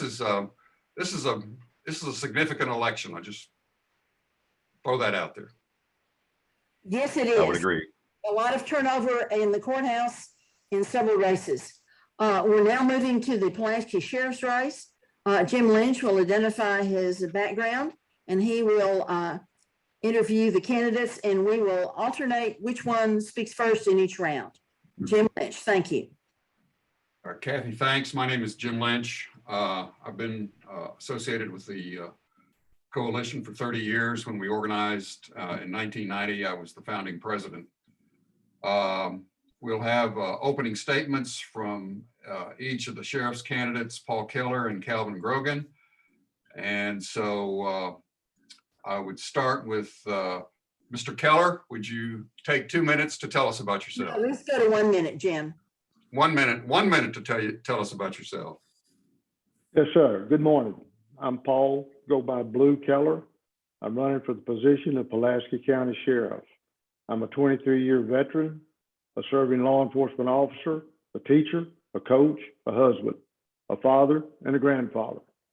I was born and raised in Arkansas. I graduated from Arkansas Tech. I hold a master's degree in national security affairs from the Naval Postgraduate School, and I hold a master in secondary education from UALR. Because of my leadership experience during critical times, I have an understanding of the issues we are facing, and I have a plan to provide leadership and bring safety to our families. I intend to practice community policing by involving local leaders to help solve problems and actively recruit people who share our desires for a safe and a prosperous county. Okay, if you got another 10 seconds, the county sheriff's budget is over $2 million. How much experience have you had managing that much money? Sir, when I started out at 23 years or 22 years old in the U.S. Army as a company maintenance officer, I was handling more than $2 million. Those have progressively grown and grown. Lieutenant Colonel in the United States Army, as a director of the advanced skills for all of the Army Special Forces at the John Fitzgerald Kennedy Special Warfare Center and School. I think we were up somewhere close to 30 million. So I have a lot and I have never overspent my budget. Okay, thank you. Mr. Grogan, a minute to introduce yourself. Hey, good morning. So thank y'all for inviting me. My name's Calvin Grogan. I'm also a candidate for Pulaski County Sheriff. I am born and raised right here in Pulaski County. I have over 39 years of law enforcement experience. I spent 31 years with the Little Rock Police Department. For the last 6 years, I've been working with the law enforcement branch of the University of Arkansas system, where I'm a full-time law enforcement instructor and law enforcement training coordinator. I have over 30 years of law enforcement instructor experience teaching law enforcement officers, and I have 25 years of experience as a supervisor in command staff duties. So, and my leadership style is my people first. The sheriff is the chief law enforcement officer of the county. He works for every rest of the other county. So, and that will be my pursuit. Mr. Grogan, again, you said you were a 31-year veteran of the LRPD. What kind of assignments did you have? Sir, I worked in patrol. I've worked every division during my tenure there. Patrol, investigation, organized crime investigations, jail, record and support, administrative duties, and headquarters division. Okay. Thank you. Well, I'm going to stick with you and then we'll go back to Mr. Keller. But regarding the present operations of the Sheriff's Department, do you like what you see or do you anticipate making changes to what? No, sir, I do not like what I see. As you mentioned earlier, it is over budget. The last time I checked was about a month ago. They had over 100 vacancies, deputy vacancies, both in patrol and in the jail. The jails operated under standards. I can see changes that need to be made all across the board. Okay, Mr. Keller, again, regarding the current operation of the Sheriff's Department, what is it that your background would tell you is operating okay, and what might you look to change? No, sir, it's not. I have to agree with Mr. Grogan. When I come in, the first thing I'm going to do is I'm going to ask for a command audit, operations, logistics, and budget. Right now, there is a lack of individuals. They'll tell you it's because of the pay. It's not because of the pay. It's because of the toxic leadership environment. People have left by the droves. They continue to leave. Money is spent on things that are not part of the budget. That budget being running a constitutional jail, serving papers, and patrolling out in the unincorporated areas. We have got to get confidence back in the leadership. I'm going to bring in a cadre of proven leaders. We will lead by example. The chief deputies, the majors, the captains will run the day-to-day operation. I'm intend to be a uniformed officer in the field. Yes, ma'am. Your time is up. Excuse me. Okay, how much time do we have left? Is that It's 1 minute per question. per question? Okay, fine. I'm going to stick with Mr. Keller for a moment. For people that are serving jail time, they're not headed toward the state prison, but there's some offense where they've got to serve so much jail time. Have any ideas about how we can have these misdemeanants do public service and do work that the public needs done? I think the sheriff has some discretion in that area. Yes, sir. We're talking. Are you familiar with the previous work service program? I'm not. Okay. Well, there's programs in place where people can come in and where they can work. They can work. They can work on earning their GDPs. When you take people into the jail, the first thing you have to do is understand that everybody in there needs to be treated with dignity and respect. And that means looking after their personal and professional needs in there to the extent that you can. That said, jail has to be a little bit onerous because you don't want people coming back. But those people that come in there, they've made a small mistake, they want to learn, they want to improve, we can identify those needs. We can talk with community leaders. We can develop programs by which they can learn and earn while they're there and on their way out. Okay, thank you. Mr. Grogan, anything that we can do with the misdemeanants to make them more productive? Yes, sir. I would be in favor of some kind of work release program, trustee status for nonviolent offenders. Let's get with county maintenance. County maintenance is always needing help. Let's get them over in the automotive shop. Let's get them into carpentry. Let's get them over into roadworks. Let's try to teach them a skill that they can take with them, and at the same time shorten their time in jail like a 2-for-1 deal. And when they get out, they have a skill that they can go back and offer to the job market, and which will prevent, hopefully, their returning back. Let me stick with you, Mr. Grogan. Same kind of question, different little class of offender, but people that have been to prison, now they're paroled, back to the community and so forth. Crime is a problem. And so how do we do a better job of supervising parolees and not having them go back to the same old, same old? So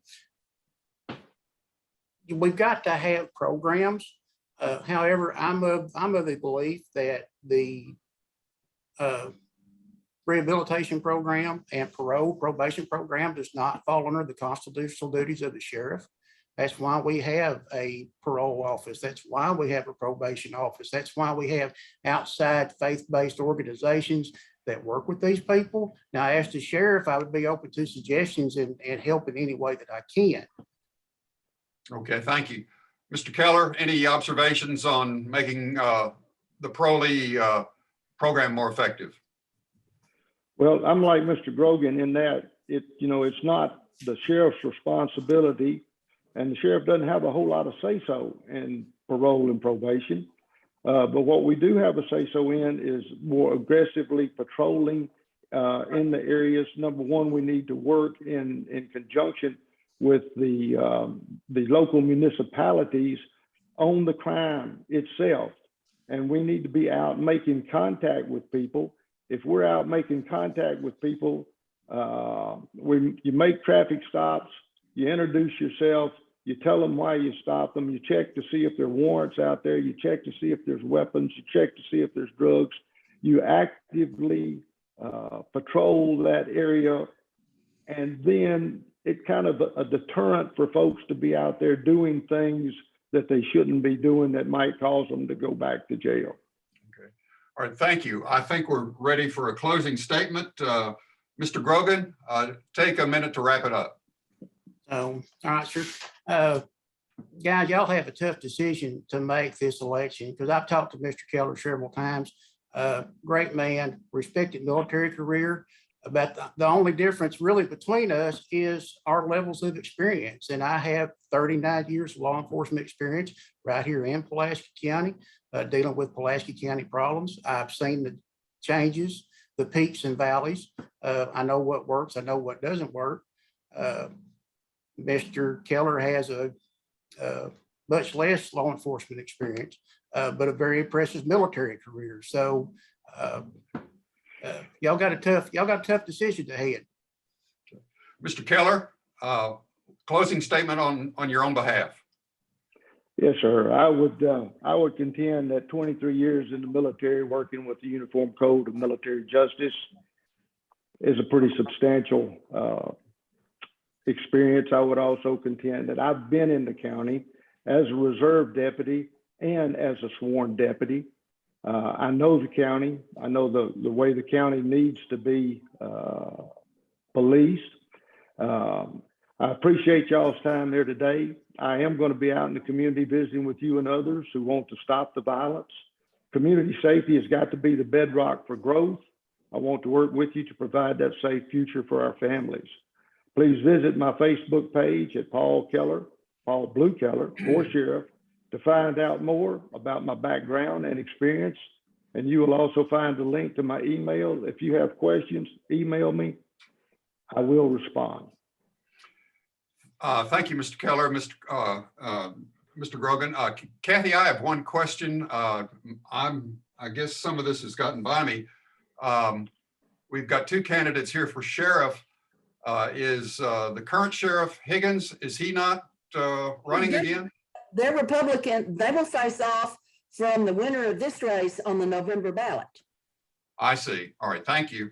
These are the contested races, May primary. Thank you. That concludes this race in this forum. Thank you both for participating. This is recorded. It will be up on YouTube tomorrow. The minute of the span at which your race will begin will be noted on the notes so that you can dial right to your race on the recording. We now have Jay Barth, who's going to talk to us about the 3 amendments that are proposed, referred by the legislature, that will be on the November ballot, because they have a great deal to do with how we conduct our business, and everybody has really gotten no information on it. So we wanted to take this opportunity to ask you about these issues. And in fact, of course, this bears on some of the legislative races coming up next. Jay Barth, please give us your advice and comment on the 3 pending issues to amend the Constitution on the state ballot in November. Great. Thanks, Kathy. And we are looking ahead at the November ballot here and talk a little bit more about what else might be on the November ballot as well. Kathy, is it possible for me to share my screen? I believe I can do that if I make you a host. Mary, is that the correct issue? Mary Hinthorn, are you hearing me? Kathy, it is. Okay. Okay. So I'm going to make you the host or co-host. Will co-host work? That'll work. Okay, make it co-host. I want to co-host the meeting. There we go. Awesome. Great. Well, Now I'm gonna do this. Yep. Okay. There we go. And I just got a couple of slides, but just because these issues we get a little bit complicated. Just want to emphasize that I'm wearing my my Hendrix College cap, where I'm Emeritus Professor of Politics today, rather than my day job hat. So thank you all. I'm going to try to keep this fairly brief and give some time for questions at the end.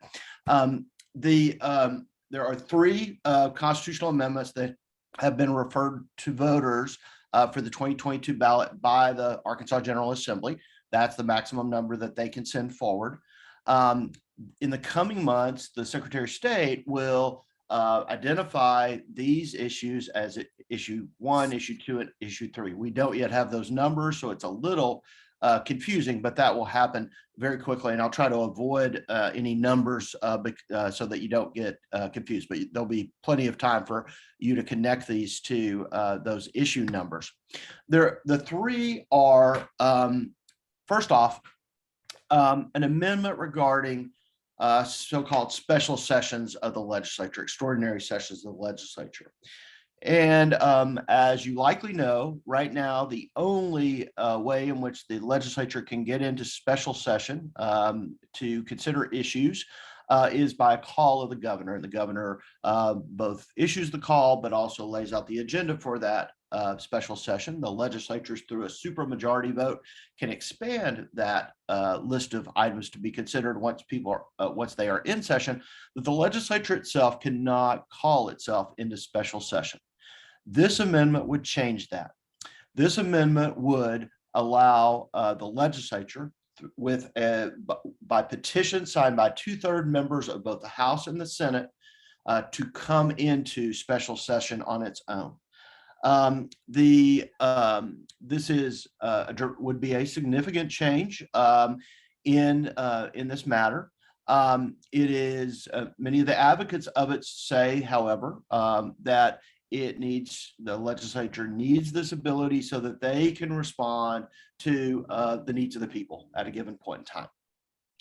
Those who oppose it raised several concerns. One, that it may lead the legislature into special session on a whim because of a particular hot button issue at a moment in time that needs some time to work its way through the public, and that it might be a little bit more too reactive a tool to be used. It also would, of course, bring with it additional cost that comes with holding a special session if they were more common. And finally, and I think this is many ways the most fundamental critique of this idea, is that in Arkansas, the governor is a very weak governor in terms of the formal powers. As you know, it is very easy for the legislature to override a governor's veto, for instance. And one of the distinctive powers that the governor does have is this power to call special sessions. And this would alter the balance of power between the legislature and the governor, making the legislature even more powerful than it already is. There has been very little public debate about this issue. There's also been very little public polling on it. There was a poll that Top Business and Politics and Hendrix College did back in September, and the public was evenly split, but on the issue, but there was a lot of individuals who had no idea about this issue, and there was not a majority in either direction on this amendment. I'm going to go through all three of these, and then we'll come back at the end and see what questions folks have, if that's appropriate. All right. The second issue that is definitely going to be on the ballot is going to have the very clear and evocative title, the Constitutional Amendment and Ballot Initiative Reform Amendment. So that gives you no information about what this is. What this is that this would alter the percentage of votes necessary for any constitutional amendment or issue that is on the ballot to be passed, from the current simple majority, 50% plus one vote that deems an amendment or an initiative, the law of Arkansas, to a 60% supermajority. So 60% of the voters who cast a vote on an issue would have to vote in the affirmative for a constitutional amendment or an initiative to pass. This would mean that many of the amendments and issues that have been passed in recent years would not have been successful. In the first 2 decades of this century, there have been 42 constitutional initiatives that have been before the people of Arkansas. 32 of those passed. So 32 of the 42 passed. 10 of them failed. But of those 32 that passed, 20 of them had the 60% supermajority that this would require, but 12 of them only had 50% plus one to 60% in that 50% threshold, and they would have failed under this constitutional amendment if it were to pass. Now, there are a handful of states that do have a 60% threshold, but it is only a small number of states. The vast majority of states do have a 50% threshold, which Arkansas does now. And this would really shift Arkansas from a state where it is relatively easy to pass a constitutional amendment, whether it comes from the people or the legislature, to make it one of the most complicated or difficult states for constitutional reform. This is an area where the legislature has showed a lot of interest in recent years, because the ability of the people to go out and get signatures, put measures before the voters of the state on the ballot, does give up legislative power. And this is a way that the legislature would be trying to control the process a little bit more, which goes back, I think, to the first issue of who has power in the process of passing laws.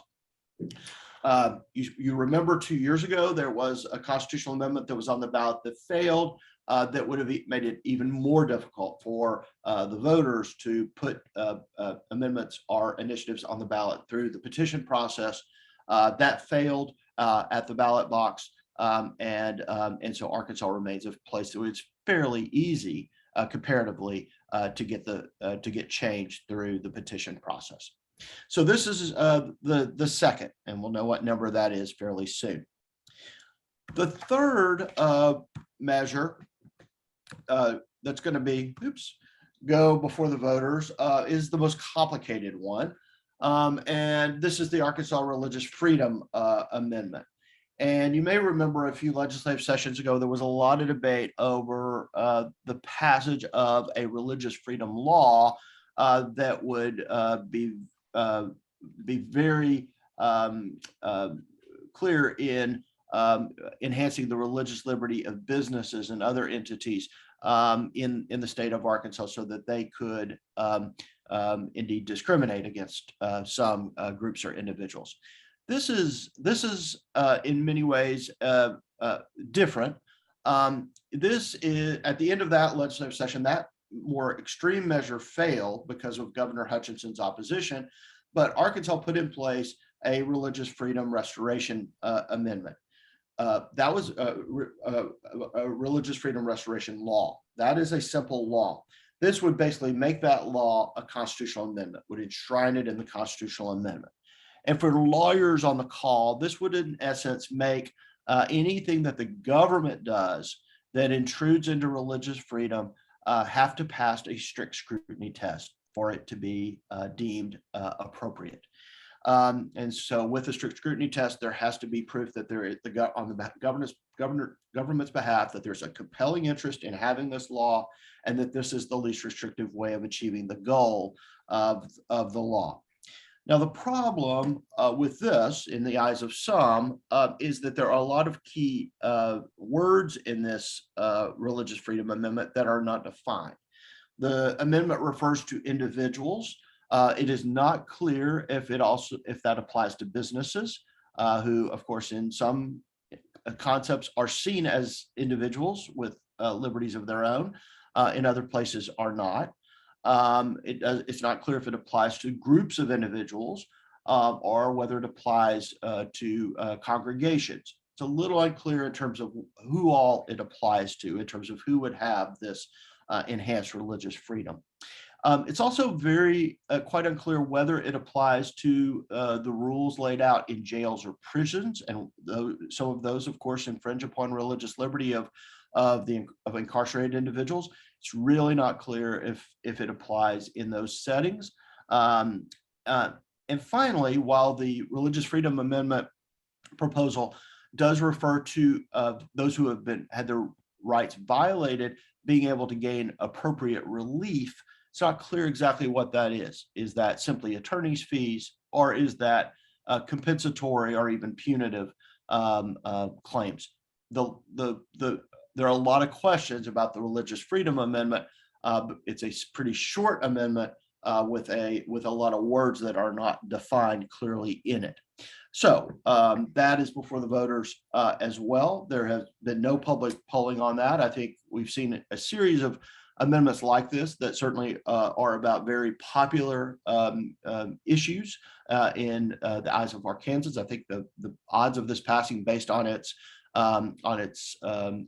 title alone are very, very, very good in November of this year.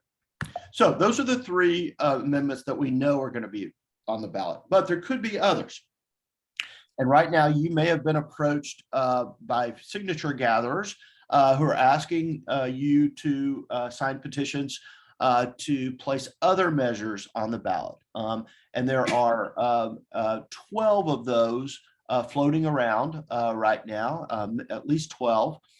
4 of them have to do with recreational marijuana, and they vary slightly. The Democrat Gazette had a good article about 3 or 4 weeks ago that really had a chart of the differences across those. And so I would urge you to inform yourself. If you support the concept generally, they do vary somewhat.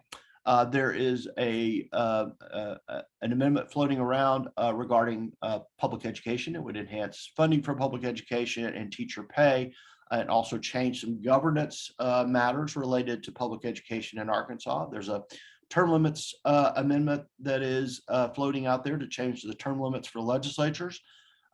There's also one regarding casinos in Pope County, the one county where the casino amendment has not been implemented because of a lot of local opposition that you may have followed.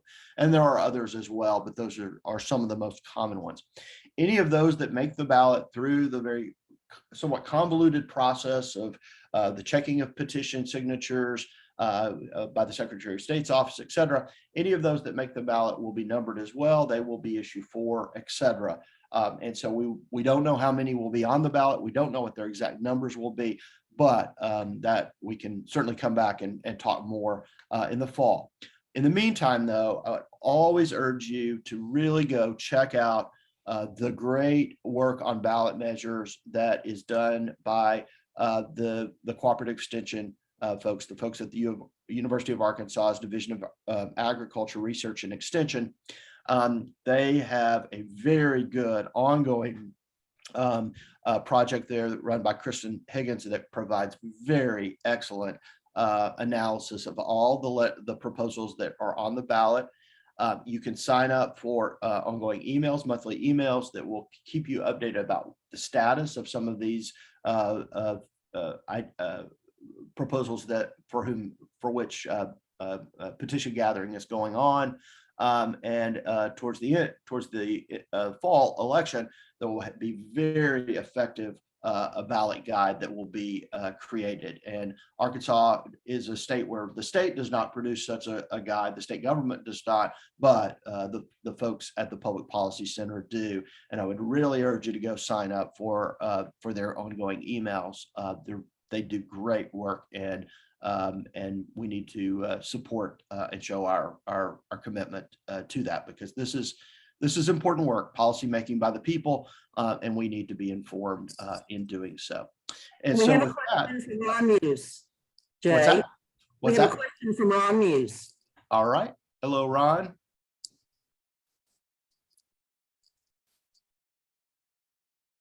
Ron, were you able to unmute? Sorry.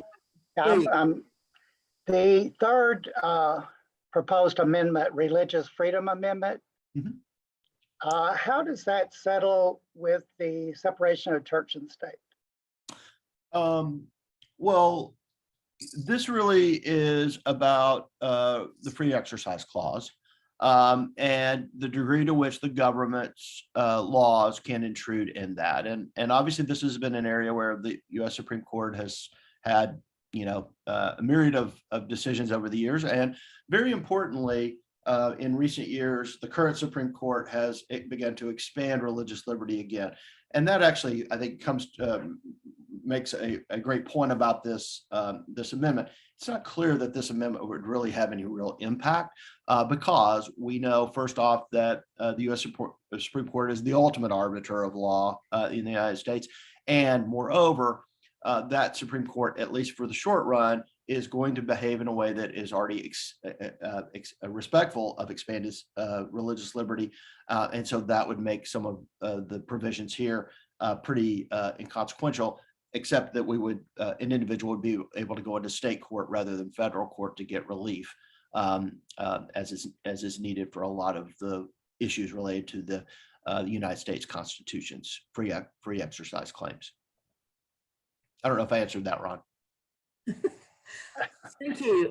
Do we have any other questions? Yeah, I've got one. Jay, this is a general question, just briefly as you can. What is the main engine behind the religious? We have a lot of religion in Arkansas, and I had always assumed we had a lot of freedom to express it. So what has prompted this amendment, other than just, kudos in the hats of some legislators who can say to their constituents, I promoted the amendment? I mean, for example, we've just been through 2 years of fighting a pandemic, and we've gotten folks saying, I don't want to be vaccinated because it's against my church. Is that the kind of thing we're aiming at?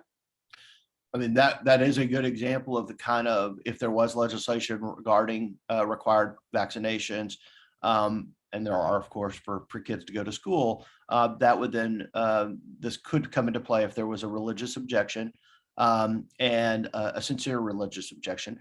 And of course, that would then activate the question, is being sure that kids are vaccinated when they go to school, is that a compelling governmental objective? Those are all issues that would have to be played out in the courts.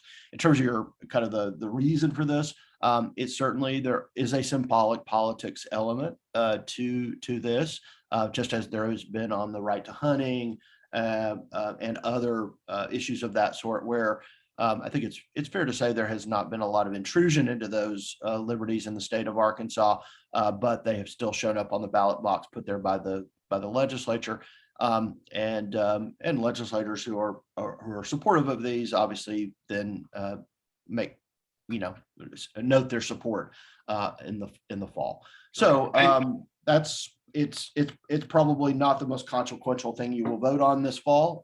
Let's just say that, but it is there nonetheless, and it would then be something that the state Supreme Court would need to grapple with as they're considering the constitutionality of laws.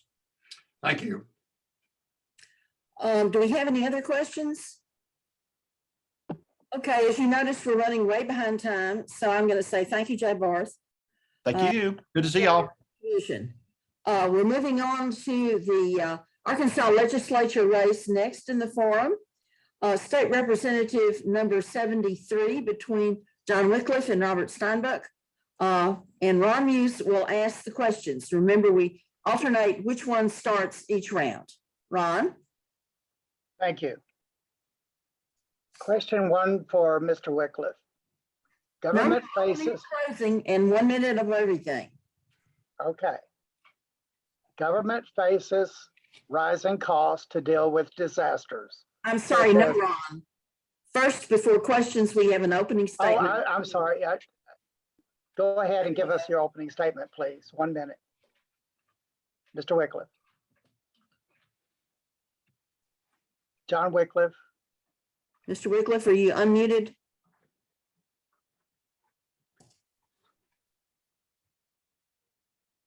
Mr. Wycliffe, are you here? Why don't we go on and hear from Mr. Steinbuck and we'll try and find Mr. Wycliffe. I don't see him there, Kathy. Okay, Well- Mr. Steinbeck, Steinbuck, it's in I'm your. here. I'm here. Can you hear me all? Yes, Yes. give us Great. your opening statement. Yes, sir. I will get started. Oh, I'm sorry. I kicked the camera there. My name is Robert Steinbuck. I'm running for State House in District 73. As you know, all of these districts are somewhat redrawn. I am a law professor. I have a significant background in legislating. I was crime counsel in the United States Senate many years ago. I've been working with the Arkansas legislature for at least a decade, drafting bills that have become law. I teach criminal law, amongst other things. In fact, the school chose me to do that. I have been an auxiliary police officer.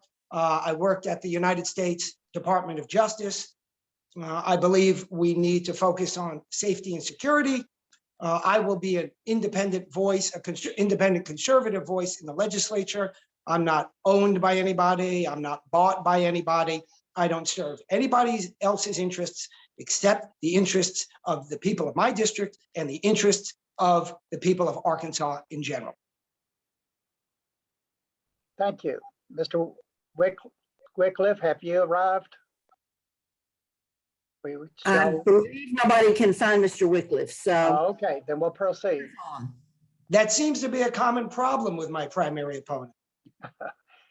Okay, we're running behind, so I'll go ahead and get into the first question. Yes, sir. Government faces rising costs to deal with disasters, such as another pandemic or worsening tornadoes or flooding or drought or wildfires. Yet today there is a state surplus. What will you do to improve the disaster preparations by officials? Well, to the extent that we need to have more supplies, equipment, then we should be investing in those resources. And if we have a surplus, some of that surplus can be allocated for that. Now, I don't know offhand whether we have sufficient materiel to address future pandemics, et cetera. But certainly with a surplus, that gives us an opportunity. I also think, to be clear, and as I mentioned, I'm the only conservative in the race, that as we have a surplus, we need to be considering how we stop taxing our citizens as much as we are. I'll focus just on one item very briefly, and that is this used car tax.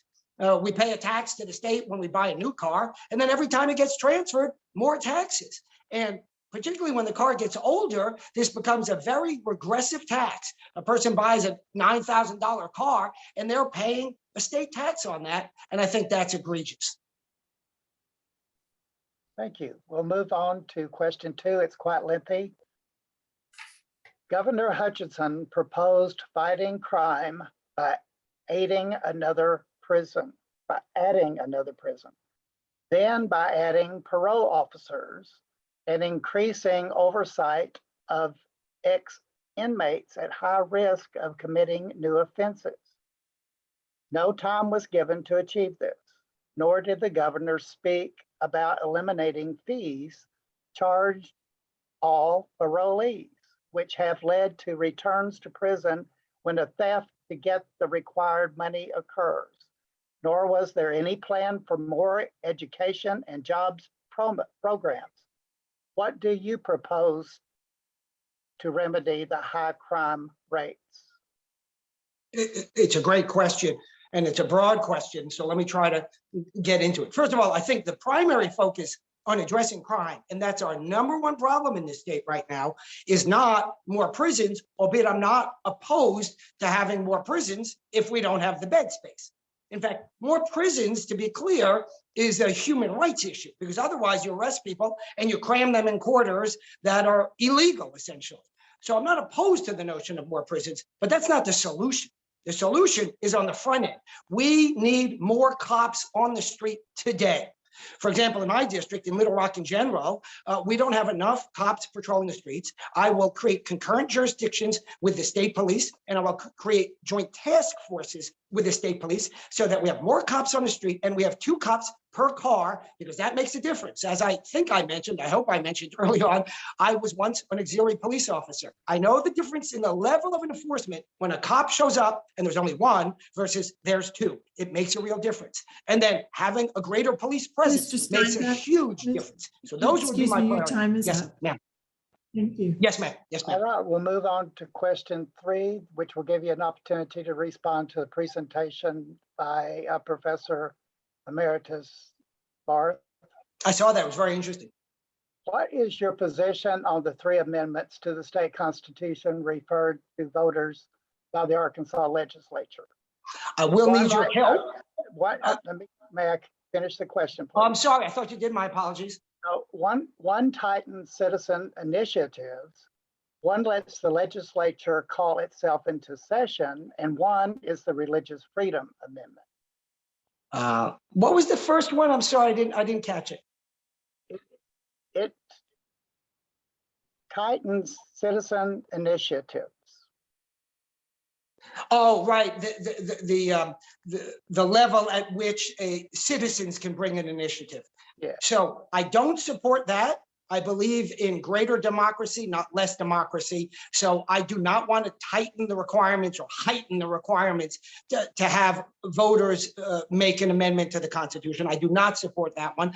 I do support the one that allows the legislature to call itself into session. The legislature is the most democratic branch of government. Of course, I don't mean that Democrat versus Republican. I mean representative of the people. And it is, and the legislature meets for a very limited time, and then the governor basically runs the show for the rest of the year and a half. That's not good. The legislature should be able to call it back into session, and this is with a supermajority, so it's not like it can happen willy-nilly. So that's a very good idea. And the Religious Freedom Amendment, I also support. I enjoyed your question. Here's the answer that I would have provided in addition to Jay's good answer, and that is, remember that the First Amendment in the US Constitution and the analog in the Arkansas Constitution are interpreted the same way. If we add to that in the Constitution, we can give broader religious rights in the Constitution. I recommend you read tomorrow's newspaper, Mike Masterson's article, and you'll get a sense of where government is interceding in religious belief on a small scale or on a big scale. We need to protect religious liberties whenever we can.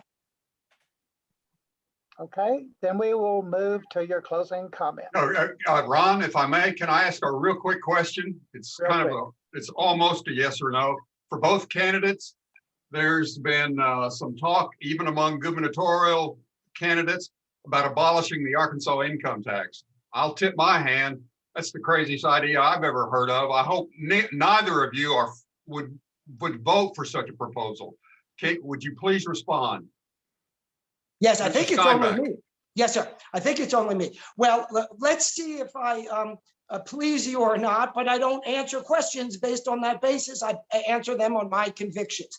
I would like to move towards eliminating the Arkansas income tax, but that's not something that can happen overnight. I believe we need to reduce taxes significantly, and we can eventually be, like several states are, like Texas, like Florida, eliminating an income tax. But that can't happen overnight. So those that claim, oh, we'll just do it in the next session, that is not a feasible outcome.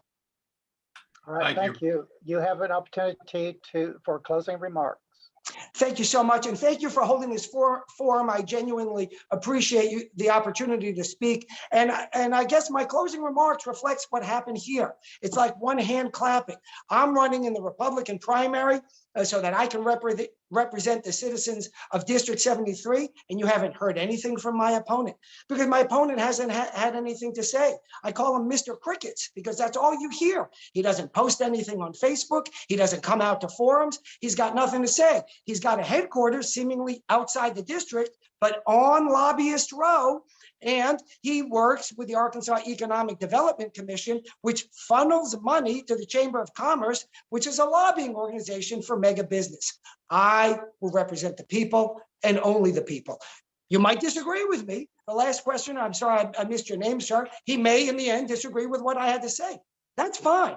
That's called democracy. I met with some wonderful folks at a church last night, some very supportive. Some said, well, we're Democrats. I said, that's great. Let's sit down and have a conversation. Don't vote for me because it sounds like you want to vote for the Democrat. That's fine. But you got to show up to be in the game. And I'm the only one who's showing up. And I'm the only one who's ready to start working on day one.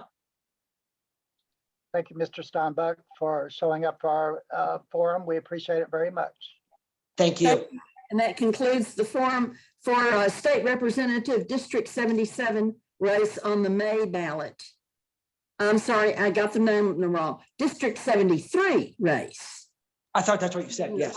Steinbuck and John Wycliffe. Coming up next is the representative number District 77 race between Representative Fred Allen, the incumbent, and Grant Smith, his challenger. And we're going to have questions asked by John Hendrix. I think it's John Hendrick. There we go. You got it. John Hendrick. Okay. Okay, John Hendrick. Remember, we alternate which one starts first. Okay, thank you, Kathy. I'm John Hendrick, Vice President of the Downtown Neighborhood Association, and I thank Kathy for putting this on and all the participants for taking part in it. First, to have 1 minute opening statement, Representative Fred Allen. Let's see, I think we need to get Mr. Allen to unmute. Yeah, he was on, I'd seen a minute ago. And ask him to start his video, yes. Let's see if we can get that going. Representative Allen. Please turn on your camera too. And Grant Smith. Also unmute. Let's see. Well, should we, I see, yeah, Grant Smith on while Fred Allen. We'll go to Grant Smith. Opening statement, 1 minute. How are y'all doing today? My name's Grant Smith, and I'm a Democratic candidate running for State House District 77 here in Pulaski County. As I go door to door, the thing people are telling me is that they want someone who's going to show up for them. They don't want someone who's going to show up just during election time. And I am that leader who will always show up for the people of District 77. It's hard to believe to me, you know, when I go door to door, people are telling me they've never had any candidate show up to their door before. And that's something that you can always count on with me. So I hope that you'll vote for me on May 24th. All right, thank you. Mr. Smith, Representative Allen, are you there? There you go. All right, yep. Can you hear me? Yes, thank you so Yes, much. now we have you. Go ahead. Yeah. 1 minute opening statement, please. First of all, I want to say, indeed, it's a high honor and a privilege for me to participate in this forum today. I'm thankful for the committee that put it on. And I want you all to know that my name is Fred Allen. I'm running for State Representative District 77. And first of all, I want you to know that I'm a native of Little Rock, graduated from the public school system. I have a family. I'm a deacon in my church. And I've been in the General Assembly now for 12 years. And I'm the only candidate in the race with legislative experience. And I don't know what doors my opponent been knocking on, but we've been knocking on doors too. And the doors that we've been knocking on, the people saying that they're happy and pleased with the work that we're doing out there in the community. So I would ask you all to examine my credentials, and I would ask the people of District 77 to give me another opportunity to serve them. I'm the only candidate in the race with legislative experience. I'm the only candidate in the race that has served in the General Assembly. I'm the only candidate in the race that has written and passed bills. So, Mr. Allen, excuse me, your time is up. Thank you. All right, go to the first question to Representative Allen. Government faces rising costs due to disasters. We've had the pandemic. There continues to be tornadoes, flooding, drought, wildfires. What would you do to improve disaster preparation by our officials? well, if you look at my record, back about 4 years ago, I passed a disaster bill in case there was an earthquake in the state of Arkansas. It outlines some of the things that we need to do because we are near the New Magic Fault.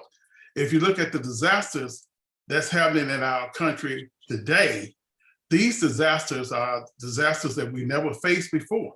So what we have to do is come up with a strategic plan on how we are going to address those issues. Now, when it comes to COVID, this is an invisible disease that we've never been faced before in our life. So what we got to do, we have to rely on science, and we also have to follow the guidelines of the CDC to make sure that we protect our people. All right, thank you, Representative Allen. Grant Smith. Yes, sir. It's good to be with y'all today. As you were pertaining to the pandemic and everything, Mr. Allen is completely correct. We must all do our part, must mask up and get vaccinated to protect those around us. You know, we know what's ahead in the future, but if a pandemic is to come in the near future, which it very well could, with all the different variants that are coming about, we just have to continue doing our part. And then, of course, we have the climate change that's going on in our state. We're seeing floods here in Arkansas. Crops are dying from drought. We have to do what it takes to protect the future for our children, our grandchildren, and we have to fight climate change. And there's so many different issues that we are facing today, but we must address all of the issues that we have here and the ones that are to come in our future, because we know it's coming. All right, Mr. Smith, Governor Hutchinson has proposed fighting crime by adding another prison, adding parole officers, and increasing oversight of ex-inmates at high risk of committing crime offenses. However, no time was given to achieve this, nor did the governor speak about eliminating fees that sometimes lead parolees back to thefts and more prison time. There was no plan for adding education or jobs. What do you propose to remedy high crime rates in our community? Well, first of all, in order to be able to fight the crime that we are facing today, we have to have the right people at the table. Adding a new prison when we could use our budget surplus to improve education and so many other important things, but our legislators used our surplus in the budget to create a brand new prison in Northwest Arkansas. And a lot of these people that are imprisoned are with minor crimes. We have the 4th highest incarceration rate in the United States here in Arkansas, if y'all didn't know that. And a lot of those people are in prison, like I said, for small offenses like marijuana. And the thing we can do to improve the situation, it's not about adding more police. It's about adding those mental health facilities and giving people more resources. And for another one, legalizing marijuana. You know, that would reduce so many people in prisons, and then we have more space in the prison. So why are we putting people in prison? Actually, because a lot of those people in prison too are just in there because they can't even afford to pay their fees. So we're imprisoning poor people basically at this point. Representative Allen, same question. Okay, can you hear me? Let's talk about prison overcrowdings. I'm the only candidate that served on the parole board. And when I was on the parole board, here's what happened. A person would need 4 votes to get out of prison. They changed it, the policy changed from 4 votes to 5 votes. So it's a 7-panel board. And if it's a 7-panel board, you have to get 5 votes to get out of prison. Before, it was 4 votes. And if that person was denied parole, that person could come back in front of the parole board in 2 years. I mean, in 1 year. Now they're saying that it takes 2 years for that person to come back into the parole board to be paroled, before the parole board was seen. So if it takes 2 years, that means that the prison system itself is going to back up. And if you look at the prison system, not just in the state of Arkansas, but around the country, a lot of people feel that it's a new form of plantation. And the people are taking advantage of many of those inmates that are in prison. If you look at the makeup of parole boards around the country, the majority of the parole boards do not have any non-minorities on them. If you look at the parole board in the state of Arkansas, we only have one. Mr. Allen, I'm so Yes. sorry. I'm so sorry. Your time is up. How much All time? right, do I have? Representative Allen, next question. What is your position on the 3 amendments to the state constitution that were discussed earlier by Jay Barth, the constitutional amendment and ballot initiative reform, the amendment allowing the legislature to call itself into session? Can we take and one the- at a time? Let's go with that. Yeah, titled let's go. Religious Freedom Amendment. Yeah, Let's go go with ahead that. if you need help. If you look at the one that was passed, so legislators could call a session, a lot of this was politics. And what I mean by this, some of my colleagues were upset because they felt that the governor had too much power. So what they wanted to do, they wanted to take it up on themselves to have the power and the ability to call a special session. And if they call a special session, they want to control what's on the agenda and what should not be on the agenda. So that's how that amendment came about. And these other 2 amendments, I have not had a deep dive and had an opportunity to truly study those amendments. I don't want to make a commitment one way or the other until I fully understand what those amendments are. And I will have to do my own research. If you know, those amendments are not going to be on the ballot until November. So this election that I'm in is going to be held in May. So that'll give me an opportunity to study those amendments. Did you vote for advancing them? I can't recall how I voted. Okay. I could tell you on the one for the prison system, I voted against the bill to build more prisons. I know that for a fact because I had a big debate about that. So that deal I did vote against. All right, thank you. Grant, you want same question on the amendments? Yes, sir. On the amendment about creating the 60% vote threshold, I think that's absolutely terrible idea considering Arkansas voters were in fact the ones who raised our minimum wage to where it is today. And I believe it still needs to be higher because people are barely making it from paycheck to paycheck, including myself, who understands the daily struggles that we all face, as well as they also passed medical marijuana here in Arkansas, which has benefited a lot of people. But unfortunately, still people are getting rich off of a plant whenever, and then there's still people going to prison and have been in prison for that very same thing. So I am completely against raising the vote threshold to 60% on the ballot initiative. And the allowing the legislature to call itself into session? On that one in particular, I mean, I think it all depends on the situation, to be honest, because, you know, like Mr. Allen said, people are just calling themselves into session over partisan politics, basically, at that point. So I think there should definitely be a limit on it. But let me do a little more research on that specific topic, and I will get back with y'all with things. And the last one, the one titled the Arkansas Religious Freedom Amendment. I think that there needs to be a separation of church and state. I think that we have things the way they are here in our state, as many religious people as we have, but not everybody has a religion here in Arkansas, and we need to respect everybody regardless of their differences. Mr. We Smith, can't. excuse Yes. me, your time is up. Okay. Thank you. Kathy, thank you all. I'd like to ask each candidate the question about abolishing the state income tax. We actually have candidates for governor saying they want to do that. What's your position if that becomes a bill in the legislature? Who are you directing the question to? To you, Mr. Allen, and then to your Mr. Smith. Sure. There are several states that have abolished state income tax. In the state of Arkansas, we have what you call a balanced budget. And anytime you cut taxes in the state of Arkansas, somewhere you're gonna have to cut services. So most of the services that are cut are services that are gonna serve poor people. So right now, without knowing what services are gonna be cut and not knowing what they're gonna do if we abolish state income tax, my position right now is that I would probably not support cutting state income tax at this time without a plan. Well, I hope you stick to your guns. But the state income tax provides 50% of everything we spend in Arkansas. Mr. Smith, what's your position?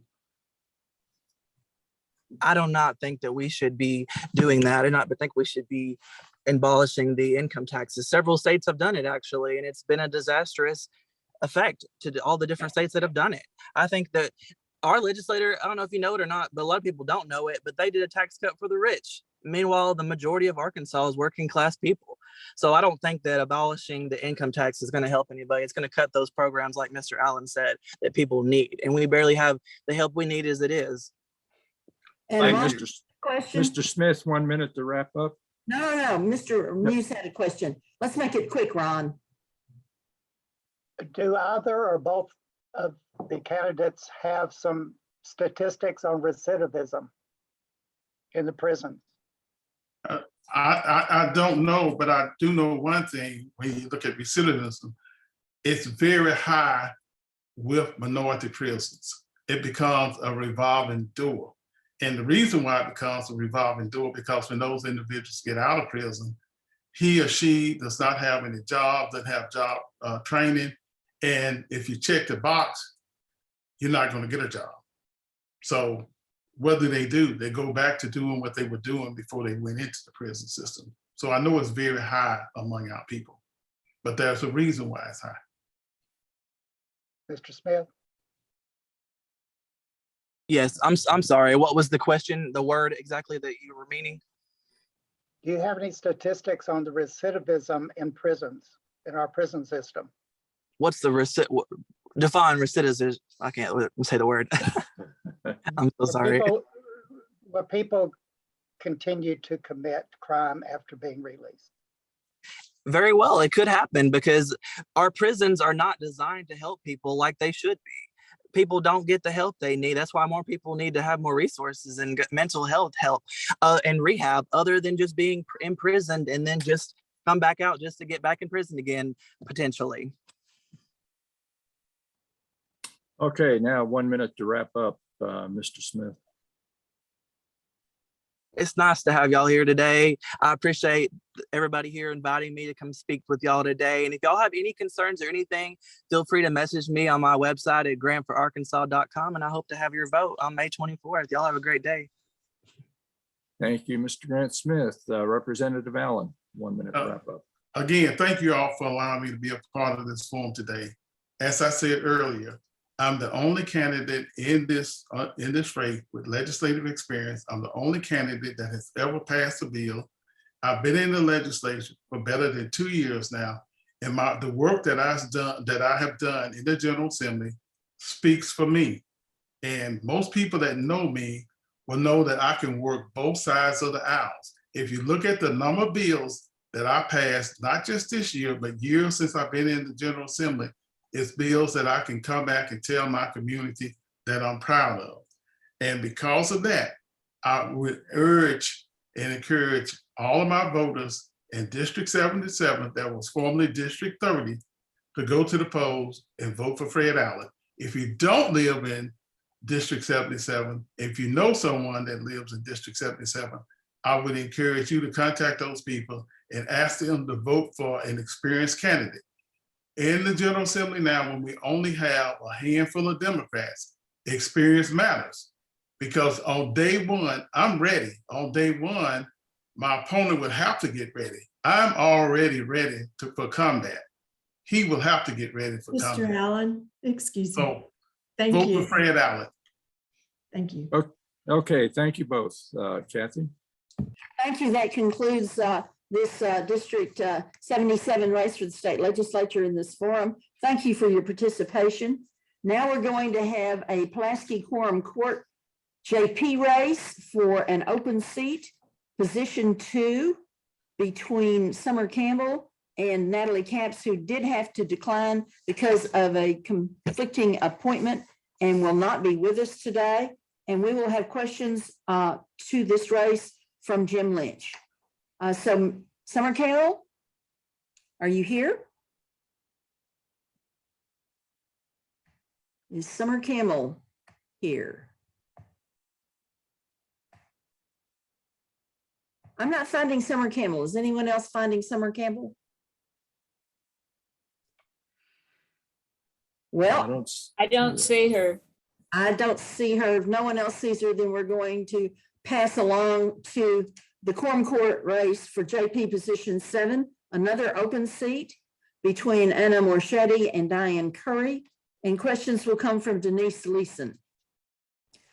Please do unmute yourself and do have your video running. So. Thank you for reminding me, Kathy.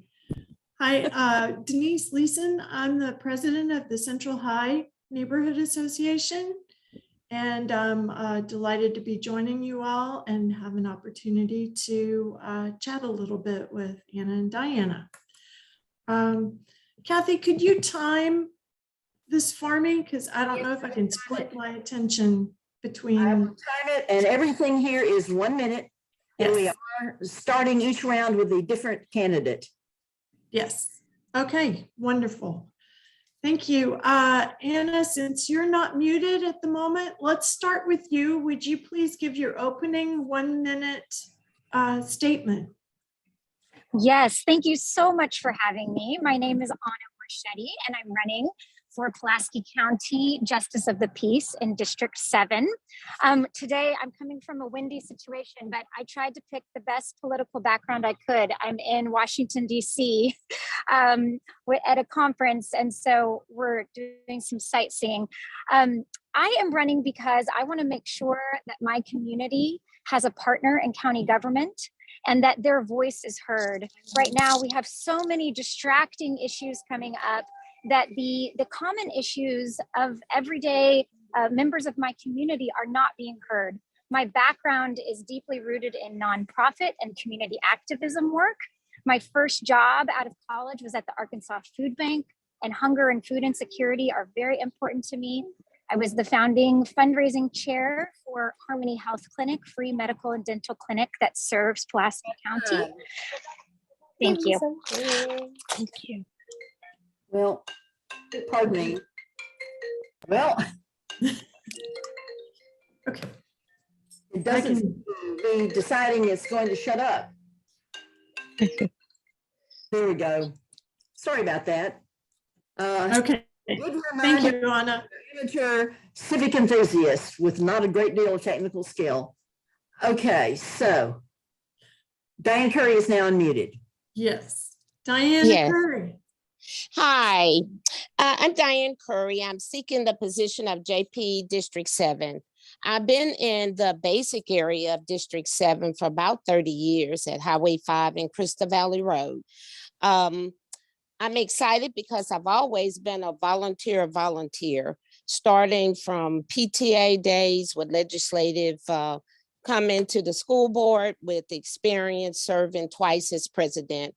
I've served as a team player in several organizations, as well as my most recent experience has been the NAACP for about 2.5 years as leaders there. Of course, a lot of those arenas address social justice needs, which I've been on the forefront for many years in those areas.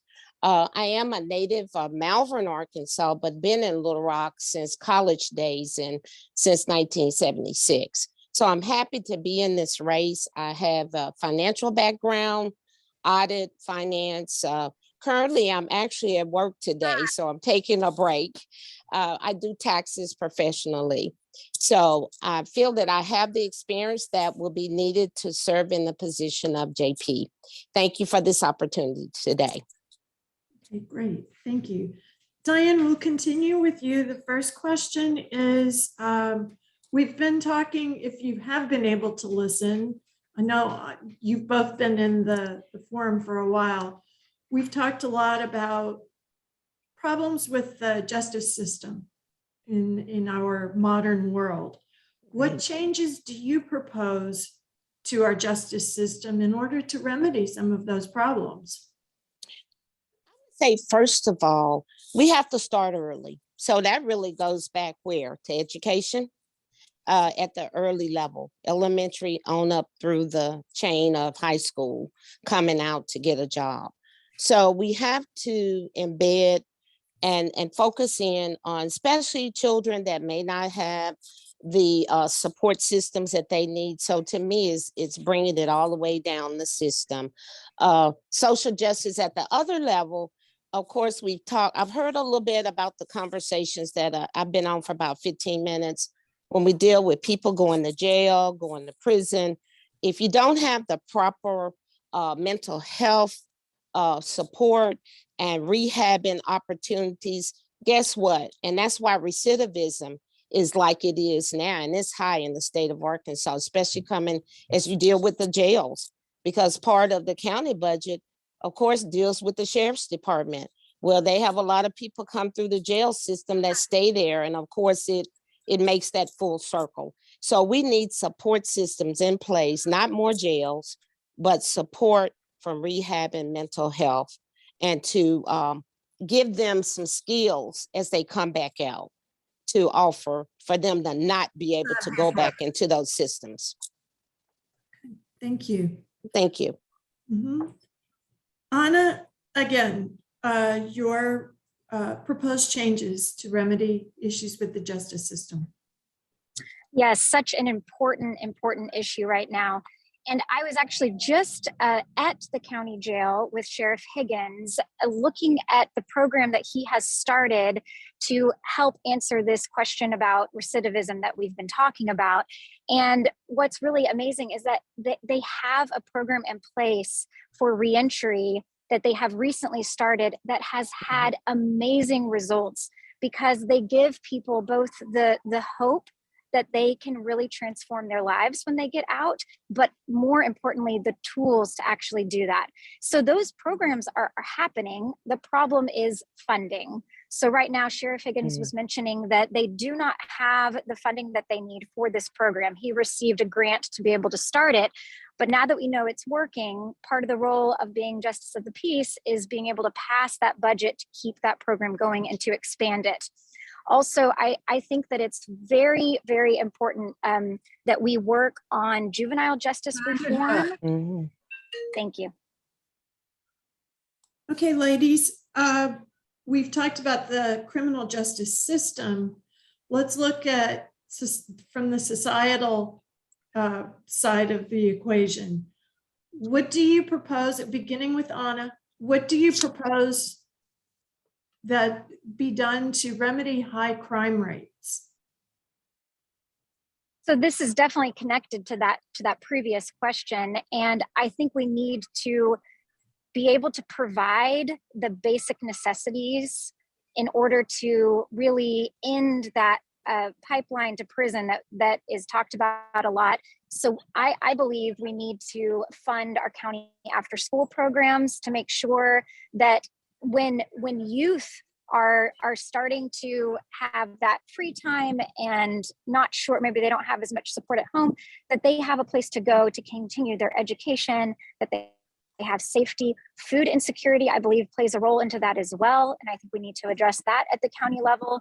And I think that if we were able to focus on really our youth programs, that would pay off in the long run to be able to have a very healthy society that doesn't have to face as many of these juvenile justice issues that we are facing right now. And time has run. Thank you. Diane, again, from the societal side of it, remedies for high crime rates. Anna has stated several things that definitely would be beneficial, but I would say this. There there's a need to have youth programs that are collaborated possibly by the city and the county. It would be great to see more invested from both budgets there because, children are in county and city schools as well as, of course, our charter school situations. Of course, most kids that are in public schools are the ones that suffer the most, I feel, because of the areas that they come from. In the school areas that they stay is in low poverty, of course, in a lot of arenas, especially in District 7. And that's from Otter Creek back based on not so much maybe up on the Bowman side of the city, which is a new addition to this district. But I would just say more opportunities to have centers open for after school. And I know the city. Yeah. Okay. Diane, since you were the last to respond, okay. This question's been asked before. You may have heard it for other candidates. Regarding government facing rising costs dealing with disasters such as more of or a new pandemic, tornadoes, flooding, droughts, wildfires. What would you propose to improve disaster preparations in our county? Diane first, please. Well, I think of now with the pandemic having been before us and we're kind of easing on out of it. I know that there was a crisis dealing with, of course, housing. That was a big issue. We need better accessibility for members of some of the areas that were probably hit hardest, especially with the pandemic.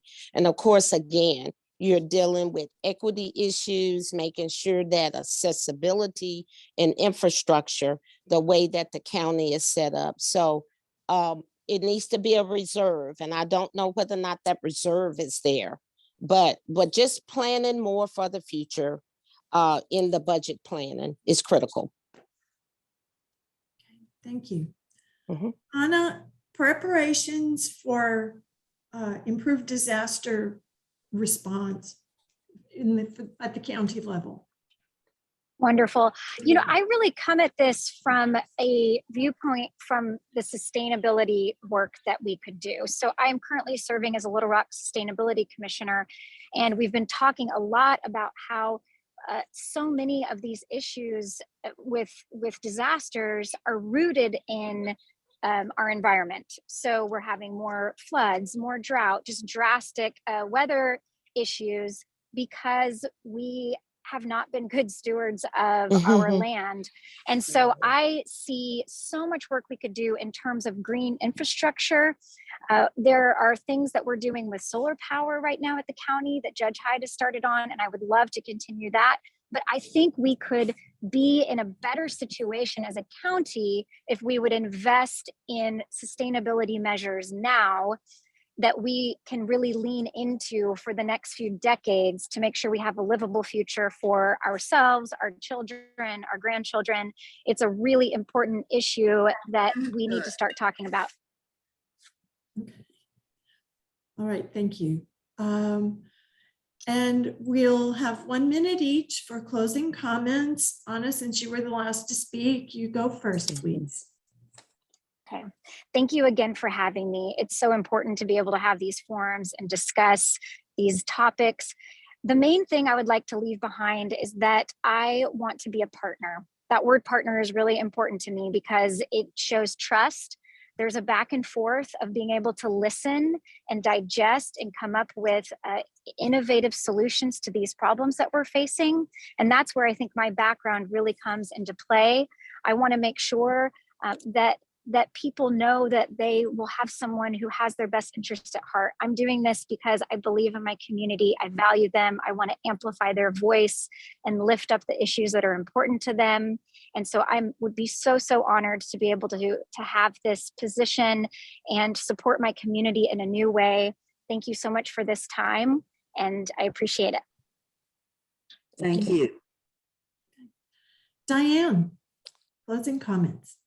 All right, thank you. I want to thank the sponsors of this event today and having the opportunity to listen in on some of the conversations.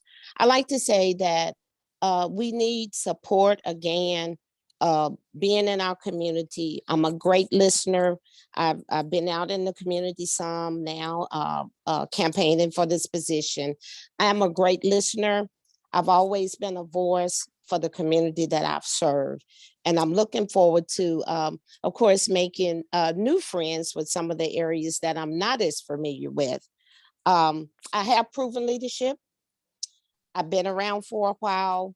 I'm accountability driven, and I'm always transparent and take high integrity in what I do in the public as a volunteer to help others. And I've always made myself available. I'm looking forward to an opportunity to serve in this position as JP and be a team player with the people that are there and to help improve our community.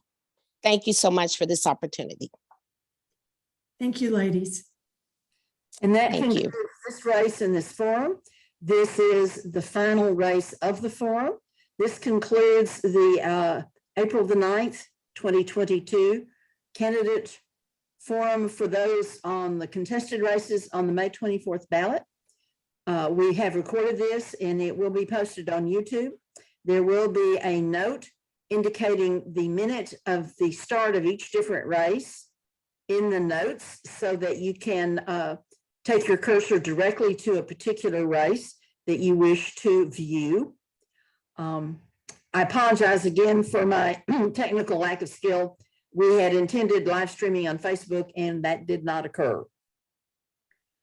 Remember, early voting starts May 9th. Kathy Wells here, President of the Coalition of Little Rock Neighborhoods. The meeting is concluded. The forum is concluded. Thank you.